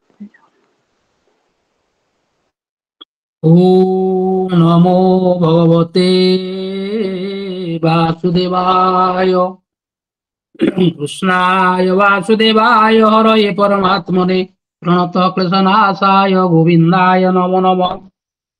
কেকি কণ্ঠাবনীলং সুরবর বিলসৎ বিপ্রপাদাব্জ চিহ্নং শুভাঢ্যং পীতবস্ত্রং সরসিজনয়নং সর্বদা সুপ্রসন্নম পাণো নারাচ চাপং কপি নিকরজুতং বন্ধুনা সেব্যমানম নৌমিড়্যং জানকী সংরঘুবর মনীষং পুষ্পকারুঢ় রামং পুষ্পকারুঢ় রামং। শ্রীরাম জয় রাম জয় জয় রাম, শ্রীরাম জয় রাম জয় জয় রাম। আজির ପବିତ୍ର ସତ୍ସଙ୍ଗ, ଆଜିର ଯୋଉ ଭକ୍ତମାନେ ବିଜ୍ଞ ପଣ୍ଡିତ ମାନେ ଏଠି ଉପସ୍ଥିତ ଅଛନ୍ତି, ସମସ୍ତଙ୍କର ପାଦ ପଦ୍ମରେ ଏ ଅଧମର ଅନନ୍ତ କୋଟି ପ୍ରଣାମ। ସାହିତ୍ୟିକ କବିବନ୍ଧୁ ପରିବାରର ଏ ଯୋଉ ଅନନ୍ୟ ପ୍ରୟାସ, ଭଗବତ କଥା ପ୍ରସାର କରିବା ପାଇଁ ଲୋକ ମାନସରେ, ଲୋକଙ୍କ ହୃଦୟ ଭିତରେ ଭଗବତ ଚିନ୍ତା ପ୍ରବେଶ କରିବା ପାଇଁ ଯୋଉ ପ୍ରୟାସ, ଏବଂ ଏ ସାହିତ୍ୟିକ କବିବନ୍ଧୁ ପରିବାରର ସମସ୍ତ ସଦସ୍ୟ ତଥା ଆମର ମା ଅତ୍ୟନ୍ତ ଯଶସ୍ୱିନୀ କବି, ଗାଳ୍ପିକା, ଲେଖିକା ଶ୍ରୀମତୀ ପ୍ରଣତି ମହାପାତ୍ରଙ୍କୁ ମଧ୍ୟ ଅନେକ ଅନେକ ଶୁଭେଚ୍ଛା ଓ ଧନ୍ୟବାଦ କୃତଜ୍ଞତା ଜଣାଉଛି। ଆମେ ଏଭଳି ଭାବରେ ଭାଗବତ କଥା ଶୁଣିପାରୁଛୁ। ଆଜି ଆମର ଭାଗବତରେ ରାମ କଥା, ମୁଁ ସେଦିନ ବୋଧେ କହୁଥିଲି ଯିଏ କୃଷ୍ଣ ସିଏ ରାମ, ତେଣୁ କୃଷ୍ଣ କଥାରେ ରାମ କଥା ରହିଛି। କି ବଂଶାନୁଚରିତ ଯୋଉ ଚାଲିଛନ୍ତି ସୂର୍ଯ୍ୟବଂଶର ଚରିତ, ସୂର୍ଯ୍ୟବଂଶର ଉତ୍ପତ୍ତି ହେଇକା ସେ ରାମଙ୍କ ପାଖରେ ପହଞ୍ଚିଲେଣି, ତାପରେ ଲବକୁଶ ତାଙ୍କ ପାଖରେ ଯାଇ ବନ୍ଦ ହେଇଯିବେ। ତେଣୁ ସୂର୍ଯ୍ୟବଂଶ ଚରିତ ଭଲ ଭାବରେ ଆଜି ଆମର ଯୋଉ ପଣ୍ଡିତ ପ୍ରଣମ୍ୟ ପୂଜ୍ୟ ଗୋପାଳ କୃଷ୍ଣ ପଣ୍ଡା ମହୋଦୟ ଅତି ସୁନ୍ଦର ଭାବରେ ଆଲୋଚନା କରିଛନ୍ତି, ତାଙ୍କୁ ପ୍ରଣାମ ଜଣାଉଛି। ଏ ସାହିତ୍ୟିକ କବିବନ୍ଧୁ ପରିବାର ତରଫରୁ ଅନେକ ଅନେକ କୃତଜ୍ଞତା ଜଣାଉଛି। ଶୁଭେଚ୍ଛା କଣ ମୁଁ ଦେବି, ଅଜ୍ଞାନୀ ମୂର୍ଖ ଲୋକ, ଶୁଭେଚ୍ଛା କିଛି ଦେବିନି ଆପଣଙ୍କୁ। ଆପଣଙ୍କୁ କେବଳ କୃତଜ୍ଞତା ଜଣାଇବି, ପ୍ରଣାମ ଜଣାଇବି। ରାମ କଥା କହିଲେ ଆମ କର୍ମକୁ ପବିତ୍ର କରିଛନ୍ତି, ଆମକୁ ପବିତ୍ର କରିଛନ୍ତି। ଏତିକି ମାତ୍ର ମତେ ତ ମା କହିଛି ଶୁଭେଚ୍ଛା ବାର୍ତ୍ତା। କଣ ଶୁଭେଚ୍ଛା ବାର୍ତ୍ତା ଦେବି ମୁଁ? ଏତେ ବଡ ବଡ ପଣ୍ଡିତ ଯୋଉଠି ବସିଛନ୍ତି, ଆଉ ଆମର ଭାଇ ଶ୍ୟାମସୁନ୍ଦର ଦାସ ମହୋଦୟ ବି ଅଛନ୍ତି, ଲିଙ୍ଗରାଜ ଚୈନ ମହୋଦୟ ଅଛନ୍ତି, କଣ ମୁଁ କହିବି ଅବା? ଏତିକି କହିବି, ରାମଚରିତ ପୁଣ୍ୟ କଥା ଯେଣେ ଖଣ୍ଡଇ ଭବ ବ୍ୟଥା। ଏ ରାମଚରିତ, ରାମ କଥା ହଉଛି ଅତ୍ୟନ୍ତ ପୁଣ୍ୟମୟ ଚରିତ। ଭବ ବ୍ୟଥା, ତ୍ରିତାପ ଖଣ୍ଡନ ହେଇଯିବ, ଆଧି ଦୈବିକ ଆଧି ଭୌତିକ ଆଧ୍ୟାତ୍ମିକ ତାପ ଜୀବନ ଖଣ୍ଡନ ହେଇଯିବ ରାମ କଥା ଶ୍ରବଣ କଲେ। ରାମ ଆଜିର ଯୋଉ କଥା ଅଛି, ରାମ ଫେରିଛନ୍ତି କୋଉଠୁ ଲଙ୍କାରୁ, ରାବଣକୁ ସବଂଶ ନିପାତ କରିକିରି ଅଯୋଧ୍ୟାରେ ରାଜା ହେଇଛନ୍ତି। ଆସିକିରି ସିଏ ଆଚରି ଗୃହ ଧର୍ମ, ଗୃହ ମେଧି ଧର୍ମ, ବେଦ ବିହିତ ଯେତେ କର୍ମ। ଦେଖନ୍ତୁ, ଚାରିଟା ଆଶ୍ରମ ଯୋଉ ଅଛି ବର୍ଣ୍ଣାଶ୍ରମ, ତାକୁ ସେ ଭଗବାନ ହେଇକିରି ବି ଲୋକ ଶିକ୍ଷା ପାଇଁ ପାଳନ କରୁଛନ୍ତି। ଗୃହମେଧି ଧର୍ମ, ଗୃହସ୍ଥ ଧର୍ମ ପାଳନ କରୁଛନ୍ତି ସେ, ଯେମିତି ବାନପ୍ରସ୍ଥ, ଗ୍ରାହସ୍ଥ, ଏଇ ବ୍ରହ୍ମଚର୍ଯ୍ୟ, ଗ୍ରାହସ୍ଥ, ବାନପ୍ରସ୍ଥ, ସନ୍ନ୍ୟାସ, ଏଇ ଚାରିଟା ଯାକ ଧର୍ମକୁ ସେ ପାଳନ କରୁଛନ୍ତି। ସେ ବେଦ ବିହିତ ଯେତେ କର୍ମ, ବେଦ ନିଷିଦ୍ଧ କର୍ମ କିଛି ନାହିଁ, ସବୁ ବେଦ ବିହିତ କର୍ମ କରୁଛନ୍ତି। ତେଣୁ ତାଙ୍କ ରାଜ୍ୟ ରାମ ରାଜ୍ୟ ହେଇଛି। ରାମ ରାଜ୍ୟ କଣ ହେଇଛି ନା, ଯୋଉଠି କାହାର ଅକାଳ ମୃତ୍ୟୁ ହୁଏ ନାହିଁ, କାହାର ଦରିଦ୍ର ନାହିଁ, କେହି ରୋଗୀ ନାହିଁ, ଆଉ ସମସ୍ତେ ଆନନ୍ଦରେ ରହିଛନ୍ତି, ଅଧର୍ମ ନାହିଁ, ଅନ୍ୟାୟ ନାହିଁ। ଯେମିତି ଆପଣଙ୍କର ତୁଳସୀ ଲେଖିଛନ୍ତି ନାଇଁ, ଶବ ନିର୍ଦମ୍ଭ ଧର୍ମରତ ପୁନି, ନରରୁ ନାରୀ ଚତୁର ଶବ ଗୁନି, ଶବ ଗୁଣଜ୍ଞ ପଣ୍ଡିତ ଶବ ଜ୍ଞାନୀ, ଶବ କୃତଜ୍ଞ ନହି କପଟ ଶୟାନୀ। ସମସ୍ତେ ପଣ୍ଡିତ, ସମସ୍ତେ ଜ୍ଞାନୀ, ସମସ୍ତେ ଧର୍ମଜ୍ଞ, କାହାରି ନିଷ୍କପଟ ହୃଦୟ ସମସ୍ତଙ୍କର ରାମ ରାଜ୍ୟ କଥା। ଆହୁରି ବହୁ ଅନେକ ଅନେକ ବର୍ଣ୍ଣନା ଅଛନ୍ତି। ଆମର ଶ୍ୟାମସୁନ୍ଦର ଭାଇନା ମଧ୍ୟ ଅତି ସୁନ୍ଦର ଭାବରେ ଓଡ଼ିଆରେ ଅନୁବାଦ କରିଛନ୍ତି ଶ୍ରୀରାମଚରିତ ମାନସକୁ, ସିଏ ବି ଲେଖିଛନ୍ତି ତା ଭିତରେ। ତେଣୁ ରାମ ଯୋଉ ରାଜା ହେଇଛନ୍ତି, ରାଜା କେମିତି ହବା ଦରକାର, ଇଏ ହଉଛି ସମାଜକୁ ଶିକ୍ଷା।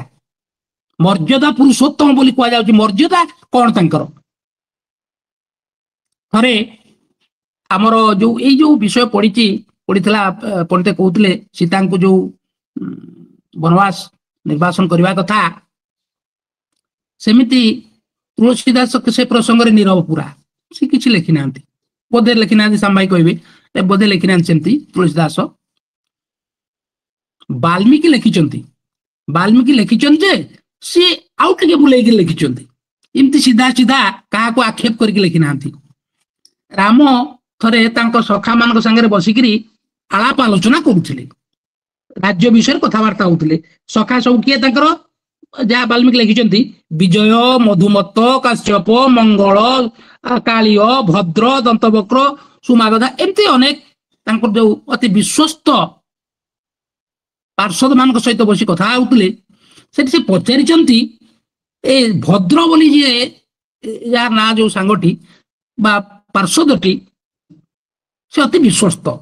ତାକୁ ପଚାରିଛନ୍ତି ଯେ ଆମ ରାଜ୍ୟରେ ଆମ ବିଷୟରେ ଆମ ଶାସନ ବିଷୟରେ ଲୋକମାନେ କଣ କଥାବାର୍ତ୍ତା ହଉଛନ୍ତି। ଜଣେ ରାଜାର ଉତ୍ତମ ରାଜାର ଚରିତ୍ର ଦେଖନ୍ତୁ। ପ୍ରଜାମାନଙ୍କର ସମାଲୋଚନାକୁ ପ୍ରଜାମାନଙ୍କର ମନର ଯୋଉ କ୍ଷୋଭକୁ ଜାଣିବା ପାଇଁ ରାଜା ସବୁବେଳେ ତତ୍ପର ହୁଅନ୍ତି।